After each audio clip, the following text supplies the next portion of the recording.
Hello, I'm Isaac Hayes III, founder and CEO of Fanbase, and I'm here with a very important message. We are at a turning point in the Black community where we must have equity in the apps we use that scale to billions of dollars. But this time, we own the infrastructure, we own the culture, and we shape the future. And Fanbase is the future. Fanbase combines the free functionality of Instagram, TikTok, and YouTube into an all-in-one platform built for the evolution of social media and monetization. With over 1.4 million users, that's real proof that we are shifting the conversation of tech ownership and equity for creators. So right now, I want you to go to startengine.com/fanbase and invest today. The minimum to invest is $399. That gets you 60 shares of stock in Fanbase at $665 a share. This marks a turning point in Black ownership of social media. If we don't take this opportunity to own social media right now, we will always be customers to our own creations. And that can't go on. So once again, go to startengine.com/fanbase and invest today. We must own the platforms where our voices live, our stories matter, and where our culture drives the world. Thank you. Folks, Black Star Network is here. Hold no punches. I'm real revolutionary right now. Black power. Support this man, Black media. He makes sure that our stories are told. Thank you for being the voice of Black America, Roland. Stay Black. I love y'all. All momentum we have now, we have to keep this going. The video looks phenomenal. See, this difference between Black Star Network and Black-owned media and something like CNN. You can't be Black-owned media and be scared. It's time to be smart. Bring your eyeballs home. You dig?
Today is Tuesday, September 30, 2025, coming up on Roland Martin Unfiltered, streaming live on the Black Star Network. We are hours away from a federal government shutdown.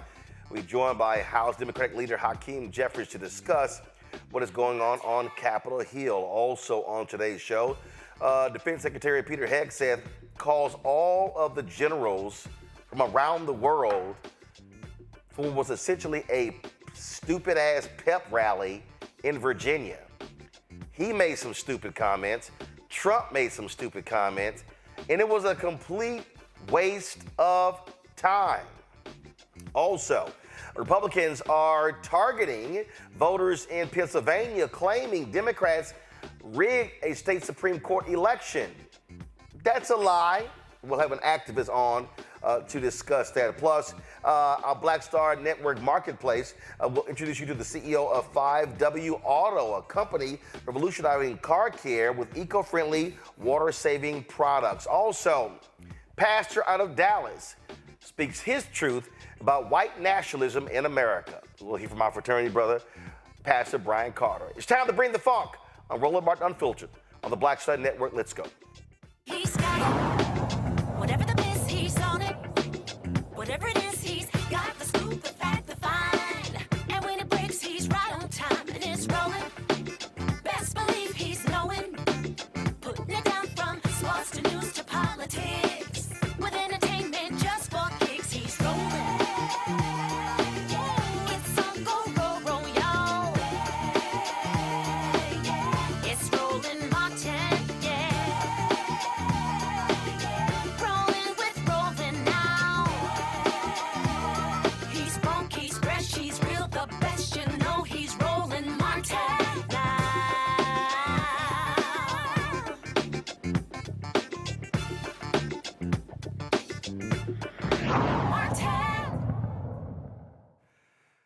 We're less than 6 hours away from a federal government shutdown. Republicans continue to say that Democrats want to provide health care to undocumented workers, even though they know that's a lie because federal law actually prevents that from happening.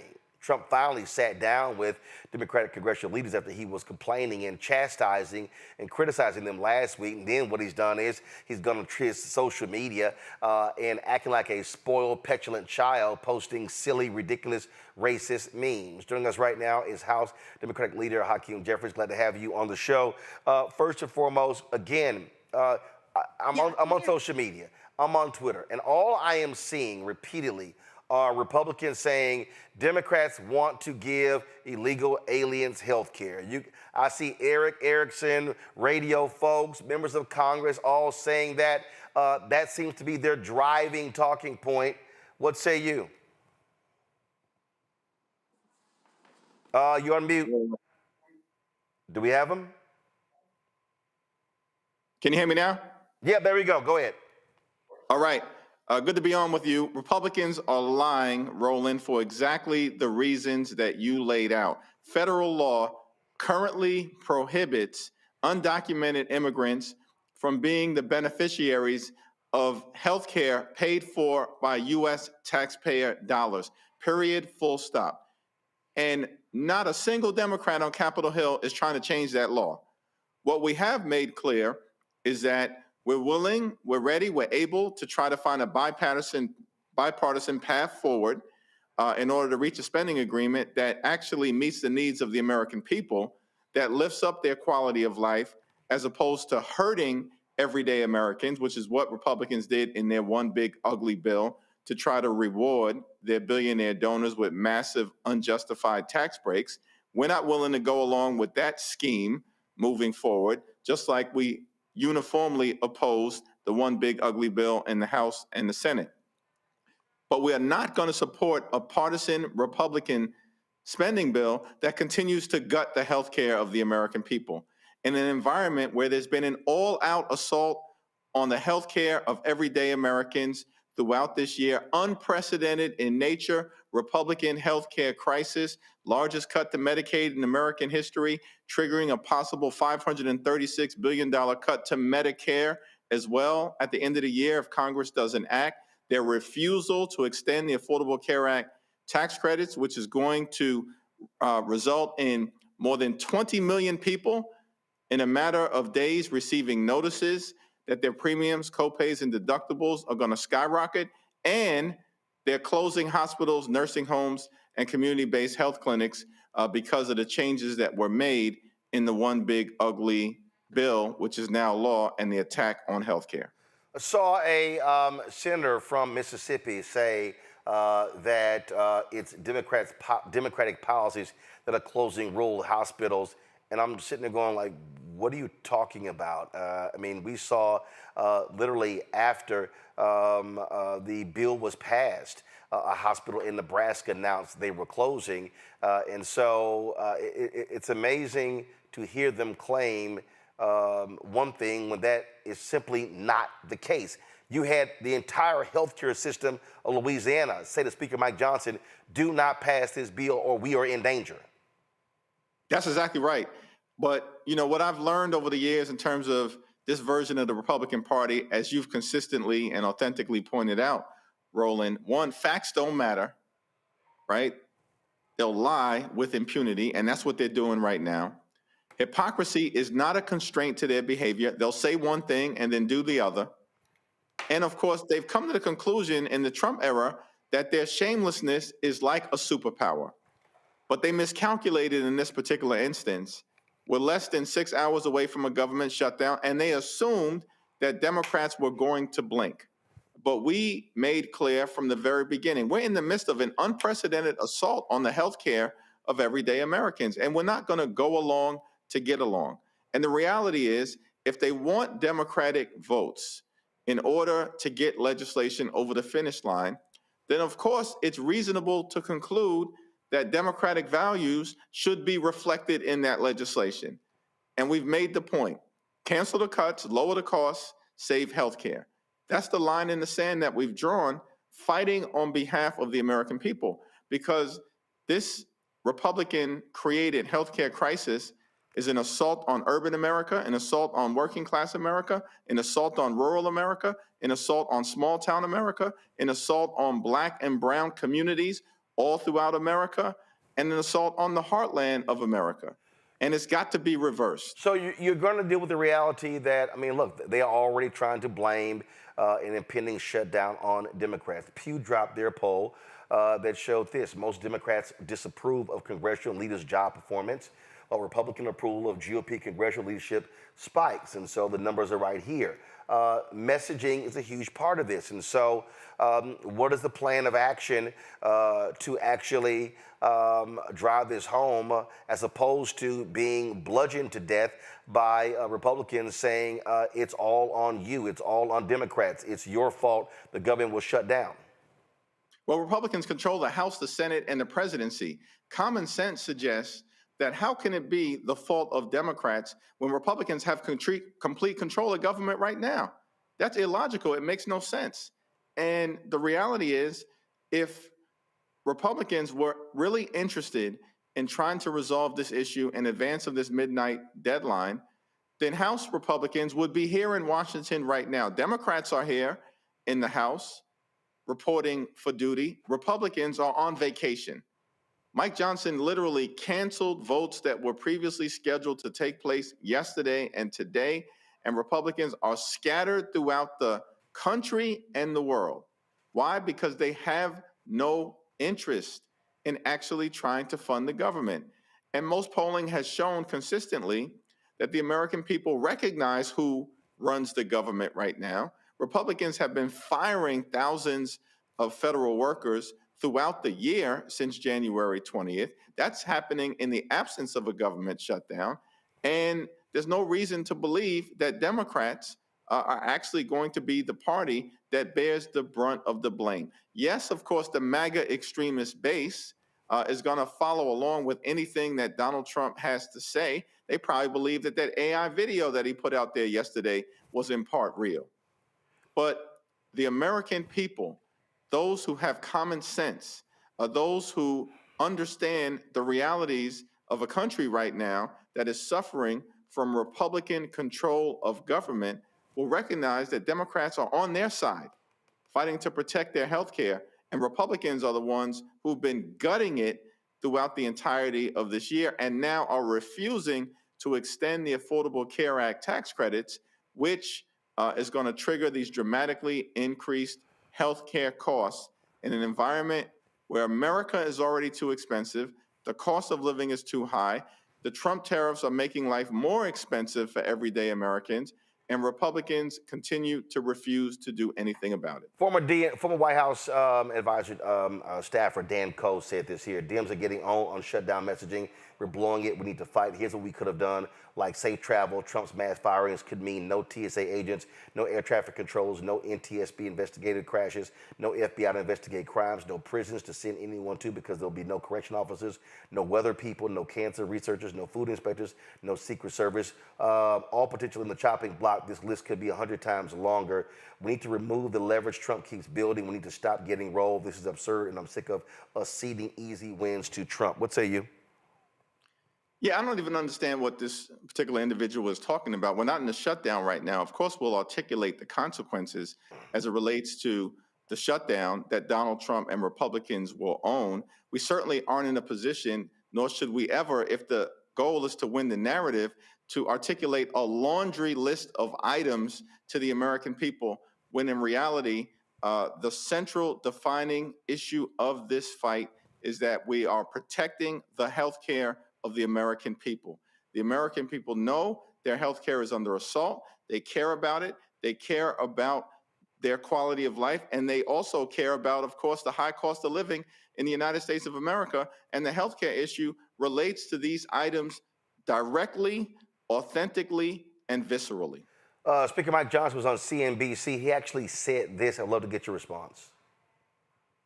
Mr. Speaker, at that meeting yesterday, did they present, and I don't know how much you can talk about what went on, but did they give an entire the Democrats an entire wish list of things? Did they say they want health care for illegal immigrants and I don't know, funding, some TVs? They said we want all these things.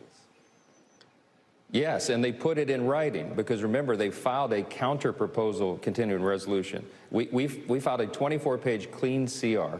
They filed a dirty CR as a counter proposal, included in it, and they brought this up at the meeting yesterday. They want to restore taxpayer-funded benefits, American taxpayer-funded benefits to illegal aliens, okay? We're not doing that. We got... He goes on CNBC says, y'all put it in writing. Is there a document that you've seen? What is he talking about? Yeah, it's a stone cold lie. The reality is we introduced a continuing resolution to keep the government open. And that continuing resolution did three important things. One, it would cancel the Medicaid cuts, which are the largest cuts to Medicaid in American history and are going to be devastating to communities all across the country. Two, we permanently extend the Affordable Care Act tax credits, which benefit working class Americans all across the country. 93% of the tax credits go to people who make $63,000 or less in the United States of America. And third, there are accountability provisions to make sure that Republicans can't engage in an agreement that's bipartisan, that then is signed into law by President Trump, and then on the back end, they engage in rescissions to undo Democratic priorities and values that we believe will make a difference to the American people. We would be fools to ever enter into an agreement with them that then allowed them to back in that agreement by engaging in rescissions without Democratic votes. So there's a provision in the law that, of course, needs to change. That's our proposal. And I have no idea what Mike Johnson is talking about. But the reality is, because they don't have a defensible position, that's probably the reason why Donald Trump had no cameras in that Oval Office meeting, unlike any other high-profile meeting that he's done this year. They don't have a defensible position. They know we have them on the run. They know we're on the right side of the American people when it comes to fighting to protect their health care, as Barack Obama himself noted just a few days ago. And we're in this fight until we win this fight on behalf of everyday Americans. All right, Democratic Leader Hakeem Jeffries, we appreciate it. Thanks a lot. Thanks, man. All right, got to go to a break. We'll be right back. Roland Martin Unfiltered right here on the Black Star Network. In my book, The Power to Persist, I share 8 simple yet powerful habits, a blueprint for transforming obstacles into opportunities and pressure into purpose. Just as they fueled my rise from the South Side of Chicago to a national stage. And on the Power to Persist podcast, I bring that blueprint to life.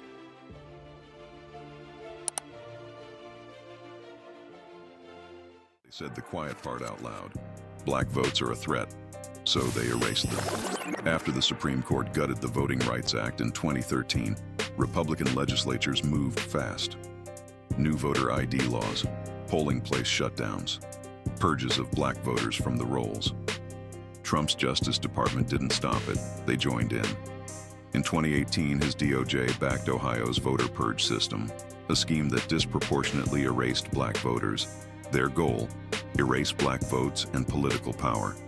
Yeah, that happened. These are the kinds of stories that we cover every day on Roland Martin Unfiltered. Subscribe on YouTube and download the Black Star Network app. Support fact-based independent journalism that centers African Americans and the issues that matter to our community.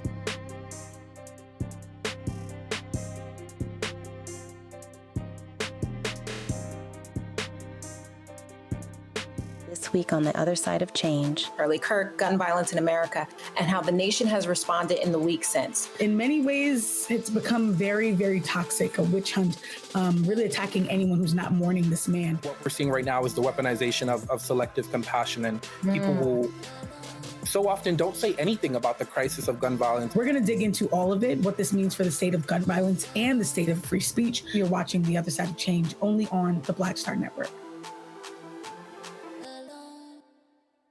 Lil Thompson with winwithblackmen.org. You're watching Roland Martin Unfiltered.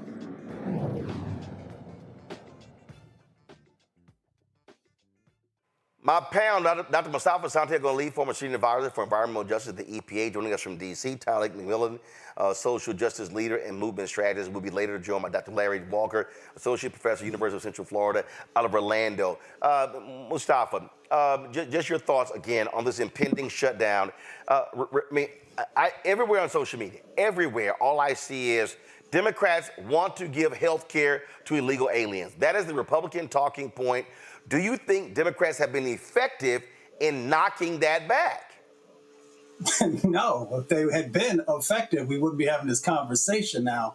And, I appreciate, Hakeem coming onto the show, Representative Jeffries coming onto the show and sharing, but they've got to do a much better job. The problem is that we never put a face on the issues that folks are talking about. So you can talk about the numbers, we can talk about there's 87 million people who are uninsured and underinsured in this country, but you got to bring it home. It's got to actually resonate with folks about who those individuals are, what they're going through, what they're losing, and why we should be focused on these issues. So they're just not doing what they need to do. Tyler, on that particular point there, Bishop William Barber always talks about this here. He says, you got to use impacted people. You've got to have the voices of impacted people. And so to Mustafa's point, he's right. You got to be able to show who these people are. And it can't just be a Washington, D.C. conversation. And again, every single time Republicans say this, look at my response would be lie, lie, lie. In fact, this is how I roll.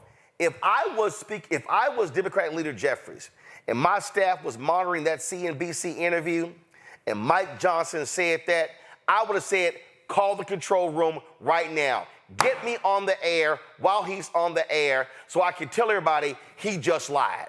That, to me, is the kind of response, the rapid response that Democrats have to have in the moment. Not waiting for a news conference, not waiting for a tweet, but literally say, call the control room right now, put me on the air because he just lied.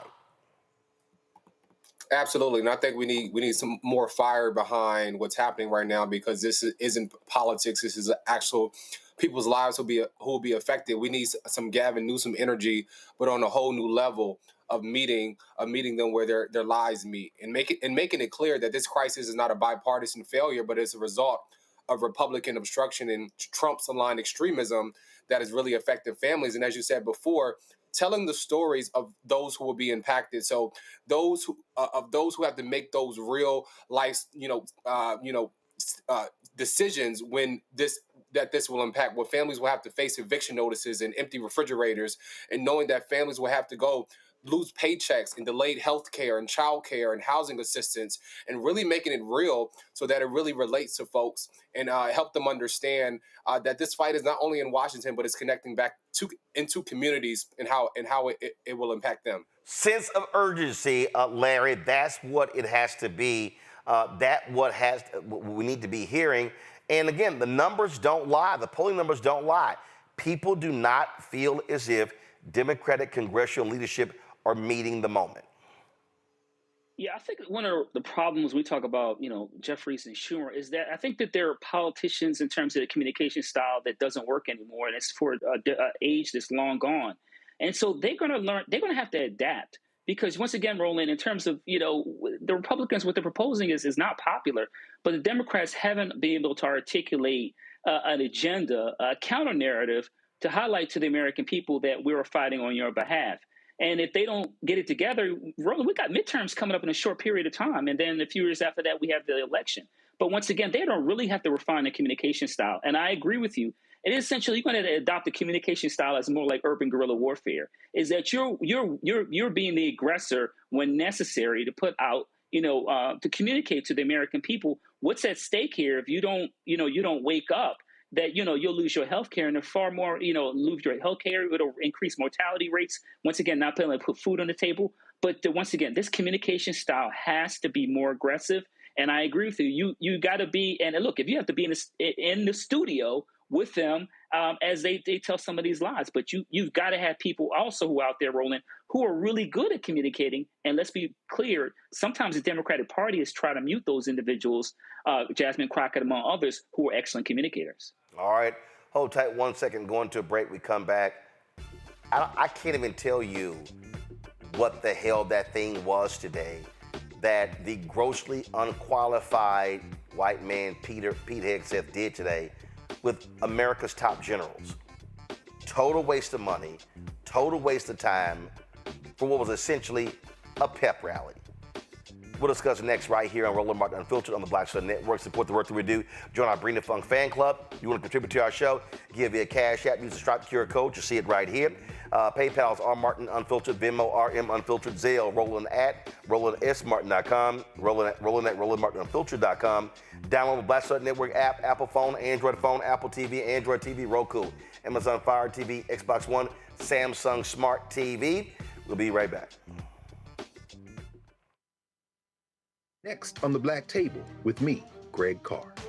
An hour of living history with Dr. Richard Mariba Kelsey, thinker, builder, author, and one of the most important and impactful elders in the African American community.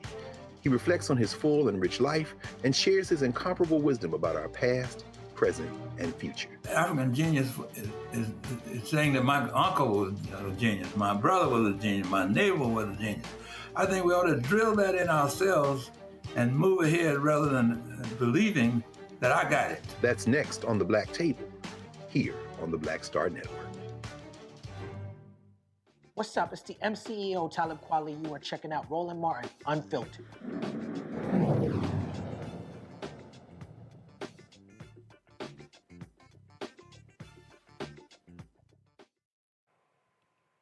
Something happened today that was essentially a pep rally. Pete Hegseth, the grossly unqualified white man picked to lead the Department of Defense, stands before a massive U.S. flag, having his Patton moment from the movie. He's addressing the top generals in our military. Okay, let me explain something to y'all. Do you understand how stupid it is to have all of America's top generals located in one place at an event that was public? Guys, it was a pep rally. It was a campaign event. And they sat there and listened to this idiot Hegseth trash retired generals, talk about grooming and overweight officers and shaving your beard. If you don't like it, you can resign. Oh, military exceptionalism, all this BS. Then the twice impeached, criminally convicted felon-in-chief, Mr. Bone Spurs, okay, who never served, he walks out there, trashes Obama, trashes Biden, before people who are sworn to uphold and protect the Constitution, individuals who are not supposed to be participating in political rallies. And that's exactly what this was. So here's this idiot Hegseth whining and complaining and bemoaning DEI.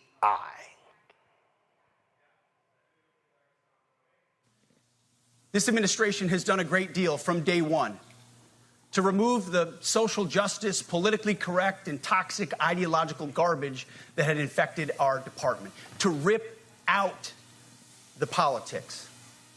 No more identity months, DEI offices, dudes in dresses. No more climate change worship. No more division, distraction, or gender delusions. No more debris. As I've said before, and will say again, we are done with that shit. I've made it my mission to uproot the obvious distractions that made us less capable and less lethal. That said, the War Department requires the next step. Underneath the woke garbage is a deeper problem, and a more important problem that we are fixing and fixing fast. Common sense is back at the White House, so making the necessary changes is actually pretty straightforward. One leader said in the Politico story, we could have did this in an email. Do y'all understand how much money it costs to fly in the top generals from all across the world to listen to a 90-minute, 2-hour, whatever the hell that was? Here's this idiot Donald Trump.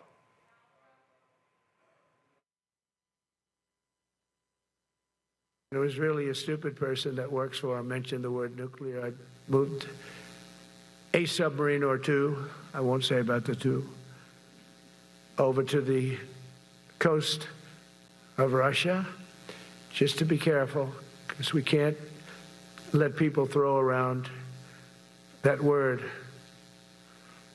I call it the N-word. There are two N-words, and you can't use either of them. You can't use either of them. And frankly, if it does get to use, we have more than anybody else. We have better, we have newer, but it's something we don't ever want to even have to think about. But when somebody mentions it, that submarine started immediately thereafter. And it's just lurking, but I'm sure we're not going to have to use it. But it's an amazing, it's undetectable, totally. Ours is, theirs isn't. Theirs are totally detectable. We can detect them easily. We go right to the spot.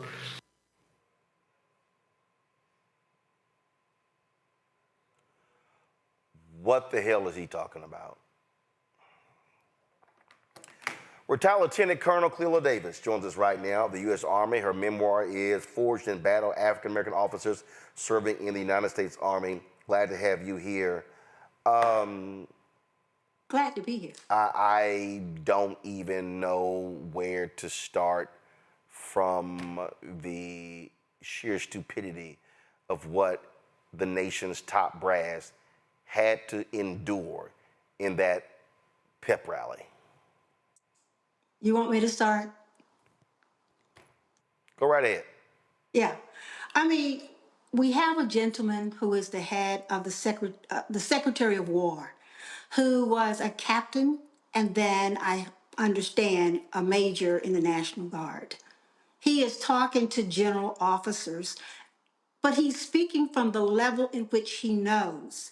He started talking about being a platoon leader, and he goes forward to being a platoon leader. So that's what he understands. He's talking to people who have put their lives on the line for this country for years and that are qualified to be general officers. So, of course, it was a pep rally. Nothing to be really upset about unless you want to get into the eaches of what he said. Well, this idiot is standing there, we're not the Chiarellis and the Millens, and you don't stand in front of generals and shit on previous chairmen of the Joint Chiefs of Staff and top leaders of America's military. People who folk in that room served with, served under, who they actually led. That to me was, that's not what you do with the military of the United States. Well, obviously, the whole intent was a bullying escapade.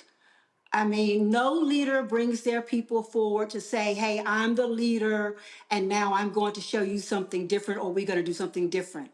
Every Secretary of Defense, as well as now this Secretary of War, has an opportunity when he goes into his office to set up a national military strategy, which is in writing. And some of those very gentlemen that were in that office today will help him draft it. So the purpose of bringing everyone in front, for him to be in front of everyone and then let the world see it, is just, to me, it seems as though a little insecurity maybe for a young man who is really in some big shoes. Yeah, he's standing there. It was a television presentation. This is what I keep saying about these people. Everything is a TV show. That's all this was. That's all this was. This was, here I stand. I am the mighty Peter Hegseth, and I'm the Secretary of War leading the War Department, and sitting before me all of the people who work under me all of my generals. And Donald Trump has actually said before, my generals, when that's not how they should be referred to in this country. No, and this would be laughable if he didn't say other things that were even more important. First, the fact that he's calling the Department of Defense the Department of War is significant and should be significant to people in this country because the word defense is actually in the Constitution, and that we are sworn to protect and defend the Constitution. So the fact that he put war, which he has not explained to anyone as yet, why war replaced defense, is something we should be concerned about. But also, in his speech, he pointed out a number of, I don't know, during his diatribe, he pointed out a number of things that we should be focused on. One is when he singled out shaving as a requirement for being in the Army. Now, most of us know about pseudofolliculitis. Mostly African Americans or men with curly hair have it. And for him to require all of them to cut and shave, smooth shave, will impact some of them. But that's something that's also can be overcome if the right people get in and fix that problem with shaving bumps. The thing is, when you have someone young who doesn't know what leadership really is, other than what he read in a book, who hasn't been challenged like the men he had in the auditorium today, you might get this. Would be the same if we put a private in charge of the NCO Corps.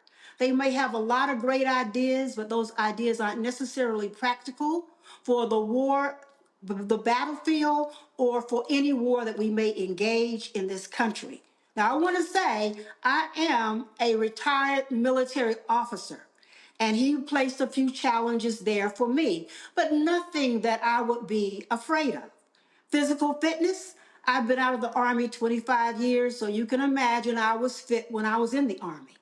Women being able to do whatever job that he wants to put out there, he's going to be surprised. Because if we know our jobs and you have a standard, they are going to meet the standard, along with DEI. That is something that didn't come from the military. The military is apolitical. DEI came from something else. If they take it away, no one is going to boo-hoo taking that away. Because once the standard is set, soldiers and officers in the United States military are going to meet those standards. So this was a feel-good moment, and I appreciated seeing it. But I don't want anyone to be afraid that the military is in trouble, as long as he does what he says. He said it's going to be meritorious, that it's going to be based on merit. And that's what my book is about. Being the best, but not being awarded or rewarded according to merit. So if he does that, we're happy. This is a political story. Could have been an email. Officials balk at Hegseth's generals meeting. And in here, it said numerous defense officials were scratching their heads saying what the hell was going on. More like a press conference than briefing the generals, said one defense official. Could have been an email. 90 minutes, and it said it had the feel of a Hollywood production. Donald Trump comes out and tells these generals they can have a good time. The military code says you don't clap, you don't laugh, you don't speak, you just listen. I mean, that's also just what's so stupid here, okay? That, sure, there was a moment where some chuckled, some had went all sort of stuff, but anybody who understands the code of the military knows that when they're being addressed by the person occupying the White House, I don't call them the president, when they're being addressed by the Secretary of Defense, not Secretary of War, there's a code of conduct they are to abide by. Yes, the military and the officers in it are apolitical. So it didn't matter what party the president was as he stands there. I mean, I'm saying that we're going to follow the orders. We're going to fight the nation's wars. This is not new. So this was a presentation, from my perspective, watching it, for those two gentlemen to feel good about the positions they're in, and maybe for the secretary to assert some authority over people who have really earned their rank. Well, and also let's keep in mind, I mean, we were dealing with individuals who you've seen Hegseth fire a number of generals. And they've removed a lot of folks who have been in the chain of command because they want absolute loyalists and not people, they want loyalists to Trump, not people who are loyal to the Constitution. Now that's going to be, he's going to have to do a lot of picking to make that happen. I mean, what he did as far as removing the senior generals, I don't know exactly what his thought process was. He had none. To us, he had none. But to us, it appears that he was removing people because of not their qualifications, not because of their merit, but because he wanted a gender neutral, race neutral leadership. That's what it appears to be. And that's just my opinion. Of course, it's not going to, when it comes down to the military, you're not going to have an all of one anything military. The military needs diversity, even though it may not need DEI. The military needs women service members because we're not going to be able to round out the force without them. That has been tried before. The people that are in the military that join as privates, that come in as lieutenants, are not getting any special privileges. So a lot of what the secretary is saying is just rumor and I guess what he's trying to project. As I said before, DEI is not a military invention. We want everyone in the military to have equal opportunity, which is guaranteed by the Constitution of the United States. And we will execute the rules, the laws that are, and the orders of the president, because that's what they're sworn to do. Well, go ahead, sir. Well, I hope the message at the retirement ceremony of General Mark Milley, is ringing in the ears of every person. For folks who don't remember, this is what he said. We don't take an oath to a country. We don't take an oath to a tribe. We don't take an oath to a religion. We don't take an oath to a king or a queen or a tyrant or a dictator. And we don't take an oath to a wannabe dictator. We don't take an oath to an individual. We take an oath to the Constitution, and we take an oath to the idea that is America, and we're willing to die to protect it. Well, I certainly hope, first of all, many people said we knew exactly who he was talking about when he made those comments, and I certainly hope that troops, these generals, that if they are given, frankly, an unlawful order that does not abide by the Constitution, I hope that they will reject Hegseth or even Trump in that order. I believe that the officers, because they are sworn to an oath and we represent the people of this country, will do that. Well, I hope so. He's putting our military officers in a very difficult position, but that's what we're dealing with. Lieutenant Colonel Cleella Davis, I appreciate it. Thanks a lot. Thank you. Aggie Pride. All right, I'm going to go to my panel here. I tell you, Larry, it's to sit here and listen to that idiot was just, I couldn't imagine being one of those generals having to endure the sheer stupidity of Pete Hegseth talking about fitness and shaving beards. Roland, I think one of the things we had to contrast is former Secretary Austin and Hegseth. I think that's one. Second of all, I think people are missing something about this speech. It was very political. It was theater. But it's my belief that Hegseth is lining up to run for something, U.S. Senate or governor, et cetera, down the line. And I think that in a year or two, we'll find that out. But you're right. A lot of this speech didn't make any sense. You know, you watch it and you're trying to figure out exactly what is he talking about. And it could have been an email. And I think the other thing is not only the cost in terms of flying those individuals, in, but we really need to talk about the dangers in terms of the dangers it placed to the United States. You're taking individuals from various theaters throughout the world, and you're flying them into one place. I mean, it's like a Russia or a Chinese spy's dream. It makes absolutely no sense. But we have to, Americans really need to pay close attention to the language that's being used, that was used today. Because essentially, when you're not only in terms of, allegedly directing these generals and telling them what they should and shouldn't do. The other thing is with, President Trump is it seems really the language he's using about in terms of using the military in U.S. jurisdictions. And we're seeing that already, and we're going to see that increasingly. Another thing is when people keep talking about DEI, DEI includes veterans. So I work on a college campus. So when you talk about DEI program, that includes you as veterans. So and a lot of people don't always think about race and gender, but a lot of veterans, when it comes to programs, various programs like higher education and other places, they're included in those DEI programs. So when you keep talking about DEI programs, you're talking about veterans throughout the United States after they leave the U.S. military. No, when they say DEI, they mean black people. They mean brown people, Tyler.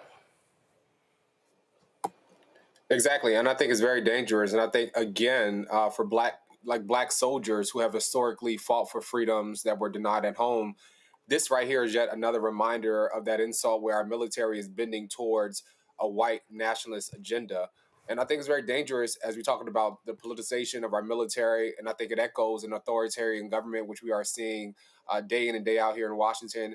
And as mentioned, our soldiers take an oath to the Constitution, not to political leaders. And for even him to say that we are removing anything social justice, I think it's not just rhetoric. It demands that our armed forces abandon the very values that they swear to uphold. Mustafa. I mean, for those of us who are students of history, authoritarian leaders have always needed theater to be able to garner the support of folks. So we just need to be clear. All you got to do is go back and take a look at Mussolini. You can look at Hitler. You can look at a number of folks throughout history who are now labeled as authoritarian leaders and how they used certain moments to be able to, one, show that they had power, two, to get people in a line, and three, to continue to feed sort of the rhetoric that would become commonplace in many of the societies that began to allow the erosion or the erasure of rights. So, we just need to be mindful of how history has played out and make sure that we are also paying attention to this moment and seeing if there are some things that kind of line up together. Of course, Vice President Kamala Harris told people this was going to happen, how Trump was going to act and behave, and she reiterated that on Saturday night when she accepted her award from the Congressional Black Caucus Foundation, ALC. Here is what she had to say when she picked up her Phoenix Award. Good evening, everyone. Let me thank CBCF Foundation Chair, Congresswoman Terry Sewell, for that beautiful introduction. And I thank CBC Chair, Congresswoman Yvette Clarke, and all of the CBC members, all of the award winners, and everyone gathered here for your long-standing leadership and support. As a former, and I consider myself lifetime member of CBC, I am deeply honored to receive this award. For more than half a century, the CBC has not only been the conscience of the Congress, but a conscience of America, fighting for opportunity, for equality, and for freedom. With your help, 75 million Americans stood with us last year on behalf of a stronger America. Stood with a belief in the promise of America. And today the CBC, in the tradition of its founders, confronts an unprecedented but not unfamiliar threat to that promise. The United States Congress has equal power to the executive branch in our constitutional government. And your work, then, is more important than ever, especially as your colleagues bend the knee and fail to uphold their constitutional duty.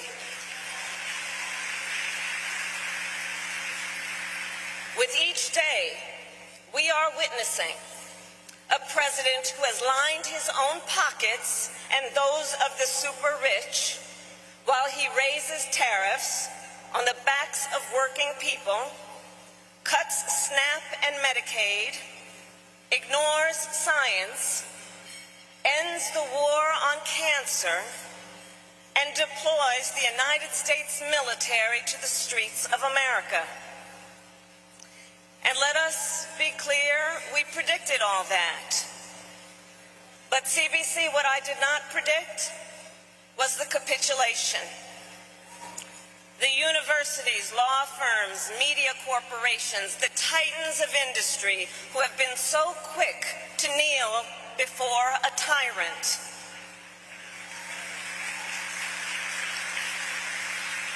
But I'll tell you who refuses to capitulate: the people.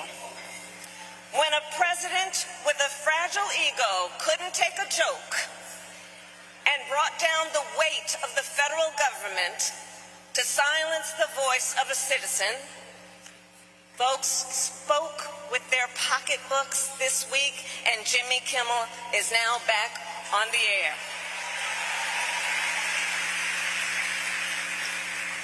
And when Dr. Jamal Bryant issued a call to speak with your pocketbooks, the power of the people was also demonstrated.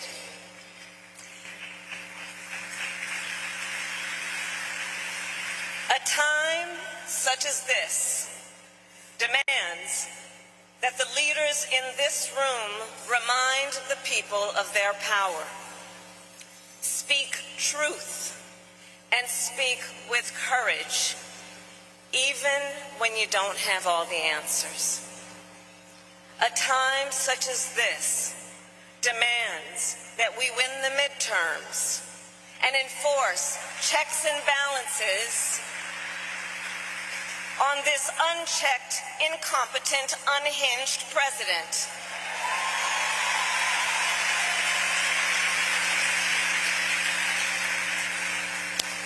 Yesterday, I had the joy of visiting students at my alma mater, Howard University.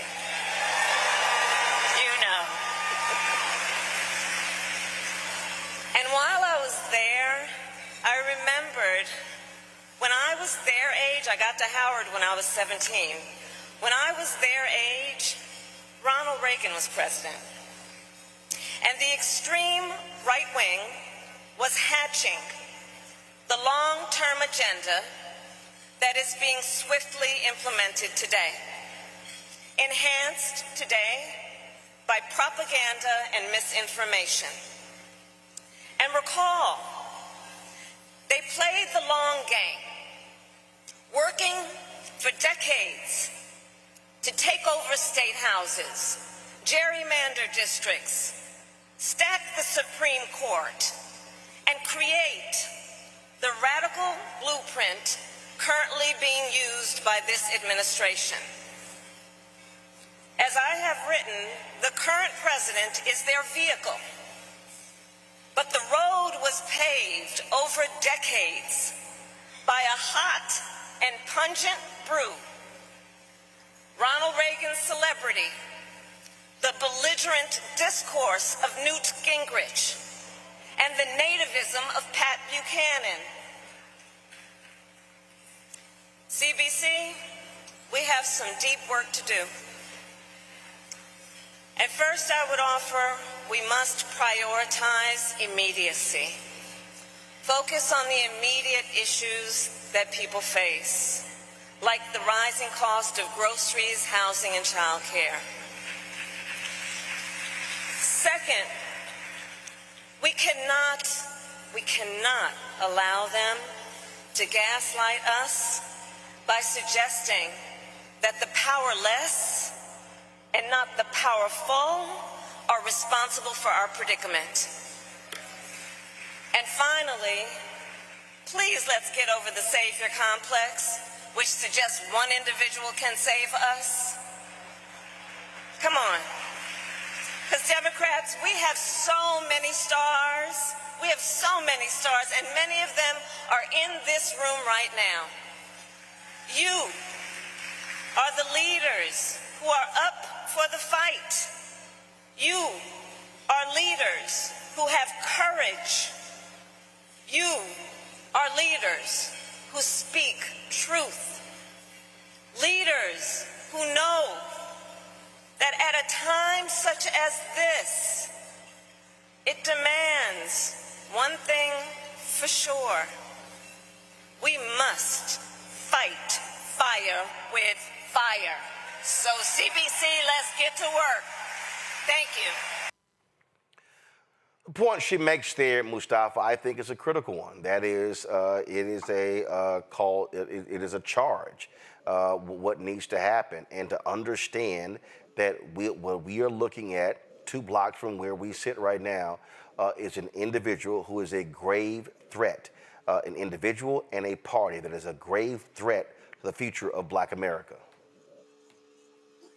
Yeah, without a doubt. You know, I often use the phrase, you have power unless you give it away. You know, we've got to make sure that we are actually helping to build power. So the vice president talked about, you know, a multitude of leaders are needed. You know, our dear sister Ella Baker often, you know, made sure that we understood that there's not just one person who has a responsibility, but that also means that we have to have an understanding of the dynamics and the needs that exist inside of our communities. And all the folks that are sitting in that dinner, I hope that they are actually spending time on the ground with folks. So yes, we have this threat that's going on, but we have to build up our people and make sure they understand that each and every one of us is a leader and that we can make change in our own communities. And then by coming together, we can build, you know, this coalition that is so necessary.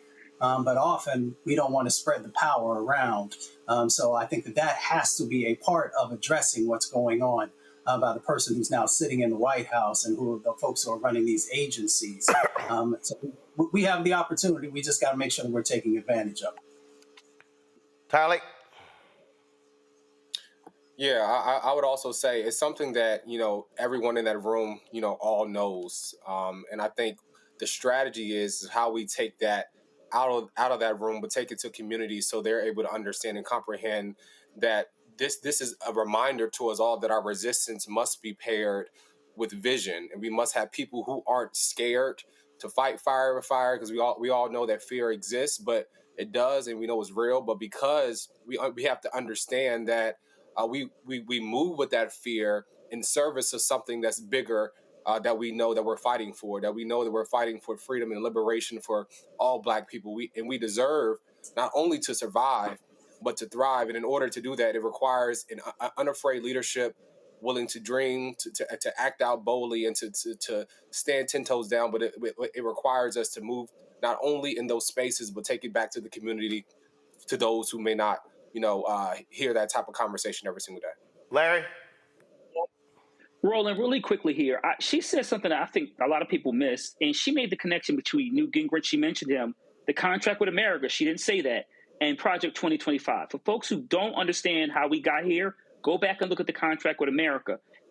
She mentions a few of the Pat Buchanan, et cetera. It's been building to this. We didn't just arrive here. Newt Gingrich and the Gingrich Revolution is part of how we got to Project 2025. So I encourage people to go out and check out some of the, you know, go back and look at the contract in America and impact on, you know, policy in the United States. And remember that, you know, Black people have, you know, encountered challenges like this in the past, and the CBC has always led the way. And we need to continue to see them to reach those heights again.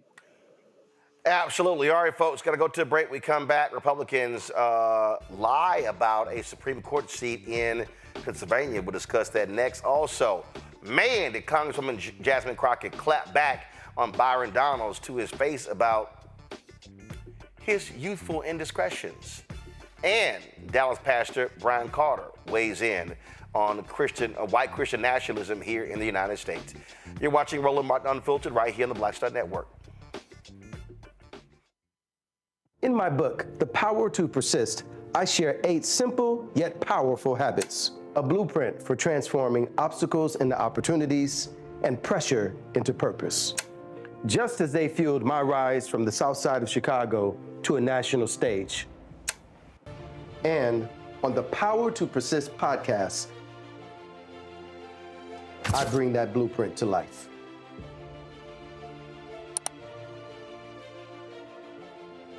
On the next Get Wealthy with me, Deborah Owens, America's Wealth Coach, we talk about the principles of mindset, strategy, and execution. This week, we're adding a fourth, faith. You're going to hear from a mother and daughter duo who are helping thousands of Black women build wealth, all through their faith. You are more than you can ever imagine. Not just obtaining things to show that, but seeing yourself. Making your faith work for you. That's right here on Get Wealthy, only on Black Star Network.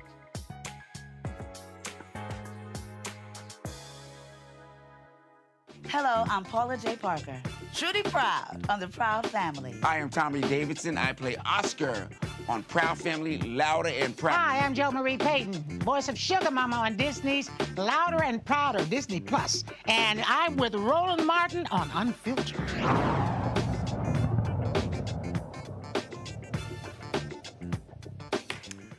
Well, GOP Political Action Committee in Pennsylvania are sending out mailers claiming that state Supreme Court justices in that state illegally gerrymandered districts to help Democrats win.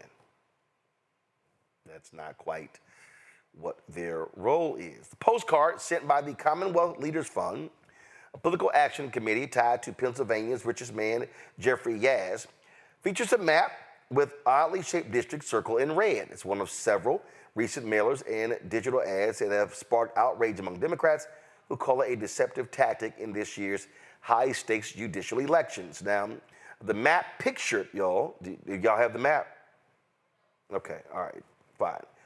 The map pictured wasn't drawn by the state Supreme Court. Who drew it?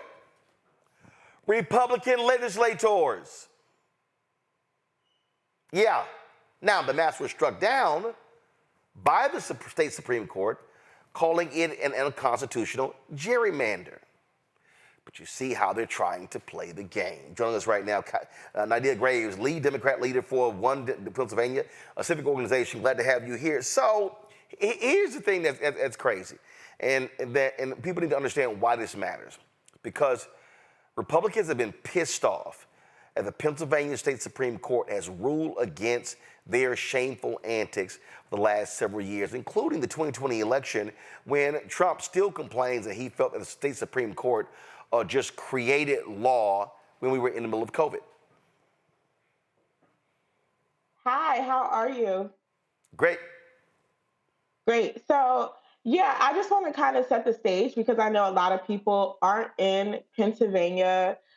Jeffrey S. is a Pennsylvanian. He's actually an out-of-state billionaire, but currently resides in Pennsylvania. He is a Wall Street billionaire, and he lives a little bit outside of Philadelphia. He's increased his wealth by about 400% since COVID, and he's now worth $65 billion. He is a major investor in TikTok and a member of Trump's inner billionaire circle, advocating to defund public schools and pushing a far-right agenda. I think it's important to know he's a TikTok investor because we used to hear Donald Trump talk a lot about shutting down TikTok, and now we don't hear anything about that. And I think that's attributed to a meeting between Trump and Jeffrey S. Yeah, I mean, Trump hated TikTok until Yazd said, hey, I want to buy it. He's like, hey, TikTok is all something great. But what they're doing is, again, they want to try, they need to lie in order to get people fired up. So they want to pin the blame on the maps on Democrats, but it was Republicans. Yes, that has been really intense to see because Jeffrey S. is using dark money groups to influence PA's Supreme Court election and precisely to do things like have the courts gerrymandered to grab more power for Republicans. So his latest front is called Citizens for Term Limits, and it's structured so that the public can't really see how many millions that he's pumping in to the Supreme Court race. And this is exactly how billionaires like Jeffrey S. and even Elon Musk rig the system. They hide their spending behind these political action committees and use their wealth to drown out the voices of everyday voters. So we have these mailers coming in from the Commonwealth Leaders Fund. And they have maps which are a lie. The maps that's showing on the mailers are the maps that the Republicans actually drew out and proposed in 2018 that got struck down by this Supreme Court. The Supreme Court has really had freedom for Pennsylvanians in mind, and the congressional districts that we got out of that was a lot more fair. I'm from a small town in Pennsylvania called Coatesville, Pennsylvania. It's in the middle of Chester County, and it's a Black neighborhood in the richest county in Pennsylvania. And you can see on the gerrymandered map prior to 2018, you can see Coatesville and South Coatesville intentionally taking out of Chester County's congressional district and put into Amish country to limit the power of the Black voters in this small Pennsylvania town. This is a map that the Republicans drew, that the Supreme Court has corrected and upheld fairer maps. Now we have fair representation in Chester County and throughout Pennsylvania because of the Supreme Court's call to fairness. How is the Supreme Court race playing? First of all, for people, when is the election? Is it this November or is it 26? No, the Supreme Court election is Tuesday, November 4th, and the polls are open. And how many seats are up? There are 3 retention seats. So the Supreme Court retention is a yes or no vote, and it's a nonpartisan vote. So it's not like a traditional vote for a Democrat or Republican. It's not listed, but the 3 Supreme Court justices are Democrats that are up for retention. And it's a simple vote, yes or no. And so that is going to likely be on the back of your ballot in Pennsylvania because they can sometimes get buried in the ballot. So it's important to vote yes because there's 7 people on the PA Supreme Court. And even if one of these Supreme Court justices lose their seat, it could throw off the balance of power in Pennsylvania's court system. And we've had a very fair court so far. They've done things like protect the right to unionize, protect tenants, and protect workers. And so we definitely have had a fair Supreme Court, and they've been our last line of defense against our United States Supreme Court. So we call it SCOPA here, and we say not to be confused with SCOTUS, so people can understand when we talk about the PA Supreme Court versus the U.S. Supreme Court. Are you seeing high engagement among African Americans regarding the state Supreme Court races? Typically, people aren't very involved in judicial races in general. We anticipated, because Jeffrey had put a lot of money into the 2023 Supreme Court race, that there would be a high influx of spending. And so an organization like mine, One Pennsylvania, has been going to our chapter meetings and talking to people about the Supreme Court race. We also have organized a block by block program where people talk to their neighbors about elections. And so we've been talking to people at their doors about the Supreme Court race because it's just that important to us. All right, then. Well, we certainly hope folks do get engaged and understand that keeping Republicans from controlling state Supreme Court are so important because, again, we've seen what happened in Wisconsin, Ohio, North Carolina, how when Republicans have controlled the state Supreme Court, Texas as well, they have ruled against the interests of Black people. Absolutely. And I think what happened in Wisconsin, Elon Musk made that the most expensive judicial race in United States history. And Musk said specifically that he was interested in redistricting in Wisconsin, and that's what got him involved in the race. We see what's happening in Texas, and we know that this is billionaires' playbook to take a lot of the money and continue to have wealth disparity. They want to have so many courts and no checks and balances so they can continue to deregulate, to privatize, and make sure that specifically poor and working class Black people do not have power in this country. This is a specific playbook that comes out of the Reagan era. All right. Well, we appreciate it. Keep up the good work. Thanks a lot. Thank you so much. All right, folks. Got to go to break. We come back. The Crockett Chronicles. Man, Congresswoman Jasmine Crockett, let's just say she just smacked the help Byron Donalds. Wait till I show y'all. You're watching Roland Martin Unfiltered on the Black Star Network. This week on The Other Side of Change. Charlie Kirk, gun violence in America, and how the nation has responded in the week since. In many ways, it's become very, very toxic, a witch hunt, really attacking anyone who's not mourning this man. What we're seeing right now is the weaponization of selective compassion and people who so often don't say anything about the crisis of gun violence. We're going to dig into all of it, what this means for the state of gun violence and the state of free speech. You're watching The Other Side of Change only on the Black Star Network. Hello, I'm Isaac Hayes III, founder and CEO of Fanbase, and I'm here with a very important message. We are at a turning point in the Black community where we must have equity in the apps we use that scale to billions of dollars. But this time, we own the infrastructure, we own the culture, and we shape the future. And Fanbase is the future. Fanbase combines the free functionality of Instagram, TikTok, and YouTube into an all-in-one platform built for the evolution of social media and monetization. With over 1.4 million users, that's real proof that we are shifting the conversation of tech ownership and equity for creators. So right now, I want you to go to startengine.com/fanbase and invest today.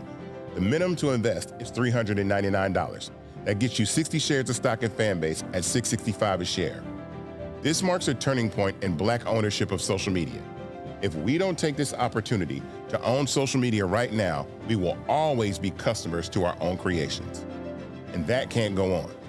So once again, go to startengine.com/fanbase and invest today.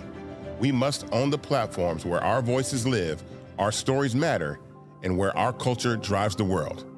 Thank you. This is Tamala Mann. And this is David Mann. And you're watching Roland Martin Unfiltered.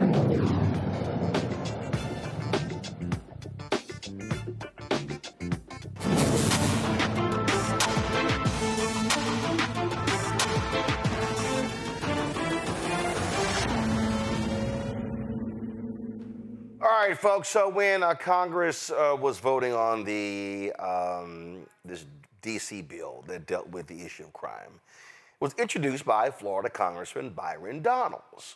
He took to the floor of the House to share why he thought this bill should be passed. Well, Congresswoman Jasmine Crockett, let's just say she had a few words for him, saying, you're mighty hypocritical, Byron. Here's what he said, and then what she said. Thank you, Mr. Speaker. I rise today in strong support of my bill, H.R. 4922, the D.C. Crimes Act. Now, in reference to what the gentleman was just talking about, Article 1, Section 8, Clause 17 of the United States Constitution is quite clear. It grants Congress the power to exercise exclusive jurisdiction over the federal district, which all Americans know now is Washington, D.C., and it is the nation's capital. That is in the Constitution that was ratified by the several states. Congress does have the constitutional authority to regulate activities within the federal district. So when it is said that somehow Congress is now eroding local control, that is simply not true. Any local powers by the D.C. City Council have been granted to the D.C. City Council by Congress. And Congress is the seat of authority when it comes to the federal enclave. It was also talked about Florida's laws. Well, let's be very clear. Florida has established itself as a beacon of law and order and making sure that our citizens are safe throughout all of our jurisdictions. So if there are some abilities for some measures of flexibility, Florida has proven beyond a shadow of a doubt that it knows how to keep its people safe.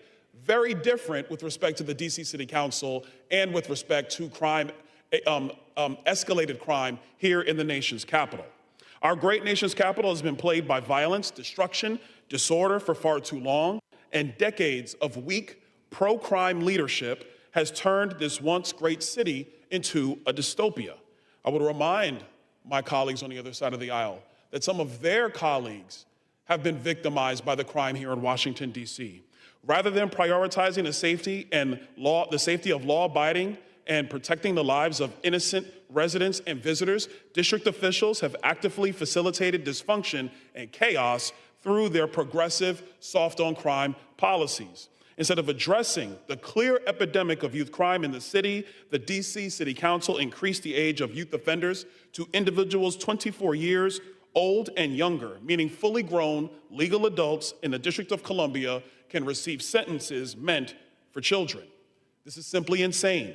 And that is why I introduced the DC Crimes Act, which lowers the definition of youth from under the age of 25 to under the age of 18, removes the ability of judges to sentence youth offenders below mandatory minimum guidelines, and requires the DC Attorney General to establish a public website containing much needed statistics on juvenile crime in DC. The Trump administration's efforts have shown that lawlessness is a choice. And it is time for Congress to step up, adhere to our constitutional duty, and firmly address crime in the nation's capital. For the citizens of DC, I would say, we wish your council did this the right way, but they did not, and we will act.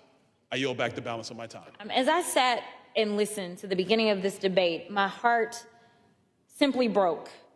And many people know me for being able to do alliterations, and all I could think about was amnesia allows adolescent accountability avoidance agility from across the aisle. So work with me for a second.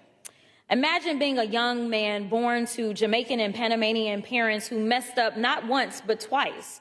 Imagine standing in front of a judge with your whole future hanging in the balance, and instead of prison, you are given a promise of mercy. Your record gets wiped clean. You get a second chance at life. Now imagine taking that promise and turning it into promotion. You go to college, you get a job, and even become a member of Congress. That's what redemption looks like. That's what America is supposed to be about. And that is exactly the story of the next wannabe governor from Florida. As a young man, he went through pretrial diversion for misdemeanor marijuana possession. As an adult, yet younger than 24, he was charged with and ultimately placed on probation for felony bribery charges, which ultimately were 2 expunged. He was given a 3rd chance, and now he's the face of a bill that would not afford young people in Washington, D.C. the same opportunities afforded to him. Let me be real. If he had grown up under Donald Trump's America or under the very D.C. crime bill he's pushing today, he wouldn't be standing here as a member of Congress. He'd still be living with the weight of those charges. So let's call this what it is, opportunities for me, but not for thee. He climbed the ladder of redemption, and now he's yanking it right up from the D.C. youth. See, most of us were taught to lift as you climb, but clearly some have forgotten to lift as they climb, and now they are committed to telling the next generation to pull themselves up by their bootstraps. I will not sit quiet while a man who was saved by grace turns around and tries to snatch grace away from others. If we're going to be real about crime, about communities, time about... has expired. I'd like to yield for an additional minute, please. The gentlewoman is recognized. About second chances and even 3rd chances, then it needs to start with us looking in the mirror and remembering that even the author of this bill has a story too before he tries to lecture DC on safety. And it would be complete hypocrisy to have, hypothetically, someone convicted of 34 felonies to lecture DC on what to do with youthful offenders who have been scientifically shown not to have fully developed brains under the age of 25. Especially if said multi-count convicted felon was in his 70s when he was convicted. What would be his excuse? Because his brain would be fully developed, and with that, I will yield back.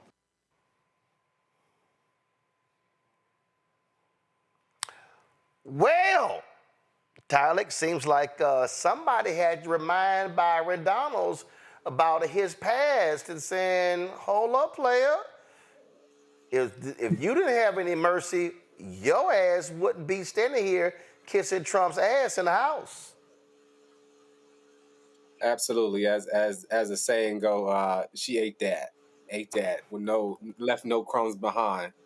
And I think it's very clear that the same folks who go around arguing about crime is the same ones who it's on the menu per se. Like, and it's just crazy to me how clownish Byron Donalds is. And instead of trying to tell DC what to do, first and foremost, I would say free DC, DC statehood. And I totally agree with Congresswoman Crockett's righteous anger, because true community safety is investing in the Breathe Act, investing in violence prevention and mental health and economic opportunity.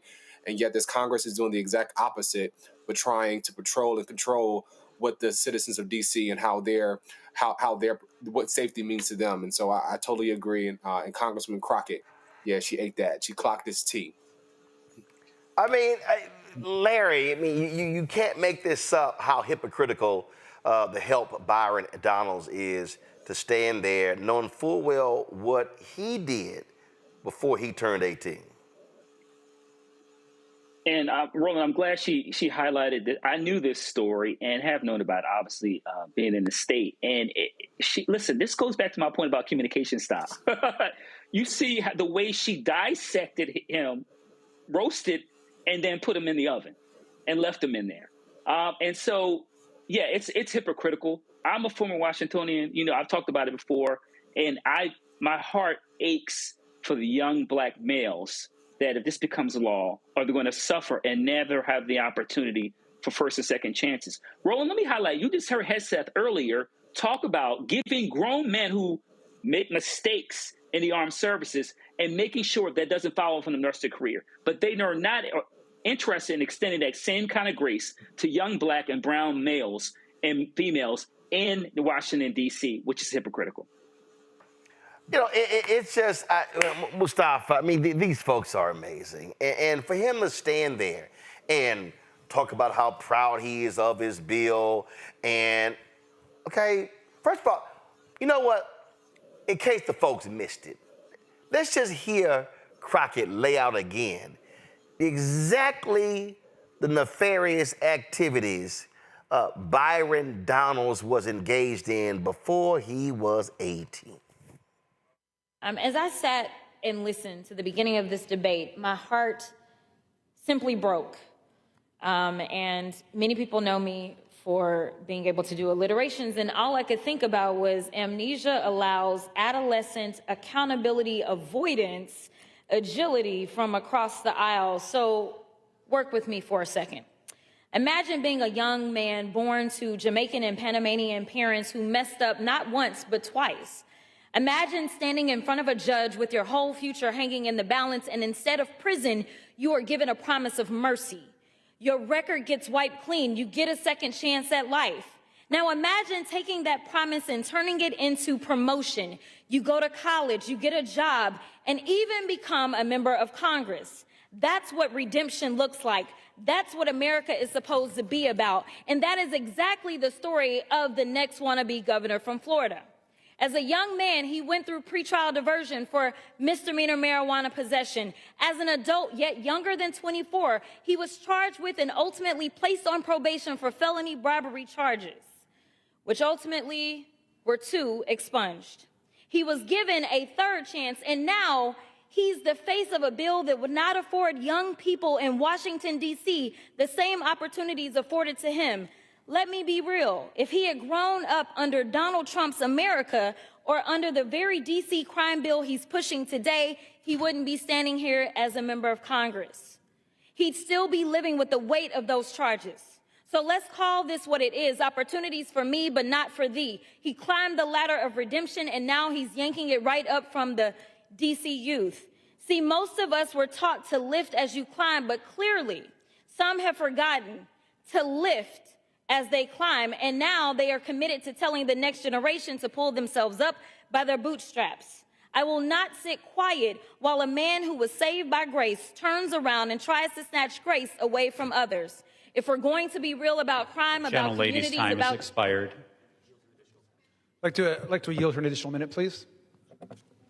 Gentlewoman is recognized. About second chances and even 3rd chances, then it needs to start with us looking in the mirror and remembering that even the author of this bill has a story too before he tries to lecture D.C. on safety.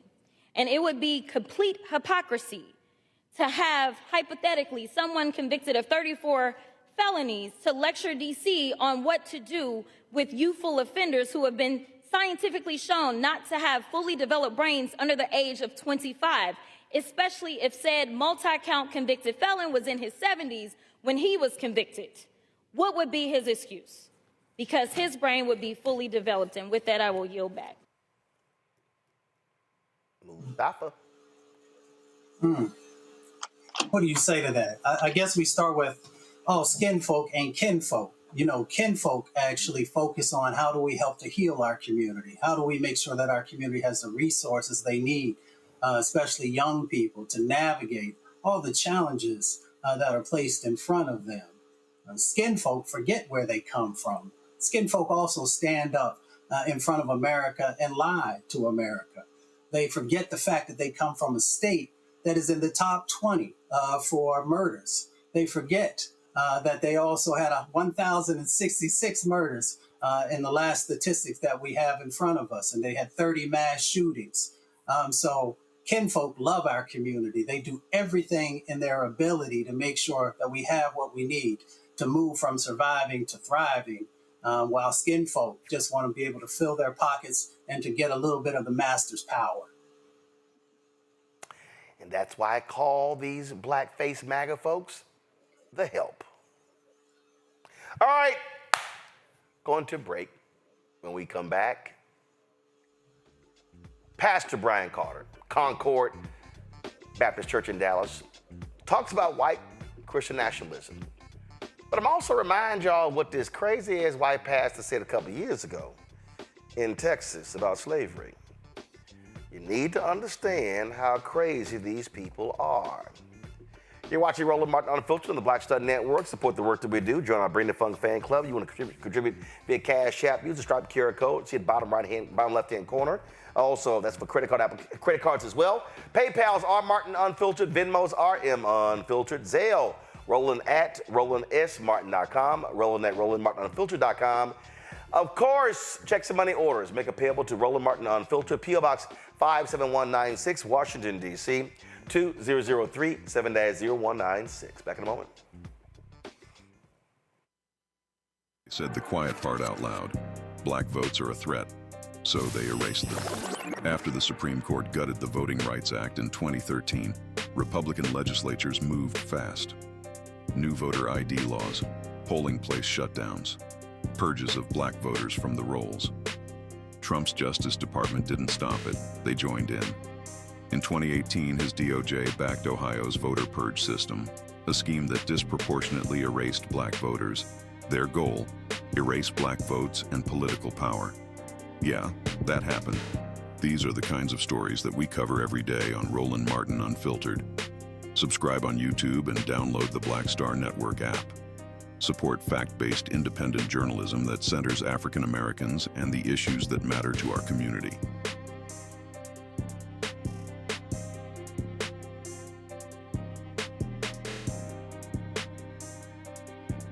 This week on the other side of change. Charlie Kirk, gun violence in America, and how the nation has responded in the week since. In many ways, it's become very, very toxic, a witch hunt, really attacking anyone who's not mourning this man. What we're seeing right now is the weaponization of selective compassion, and people will so often don't say anything about the crisis of gun violence. We're going to dig into all of it, what this means for the state of gun violence and the state of free speech. You're watching The Other Side of Change only on the Black Star Network. Next on the Black Table with me, Greg Carr. An hour of living history with Dr. Richard Mariba Kelsey, thinker, builder, author, and one of the most important and impactful elders in the African American community.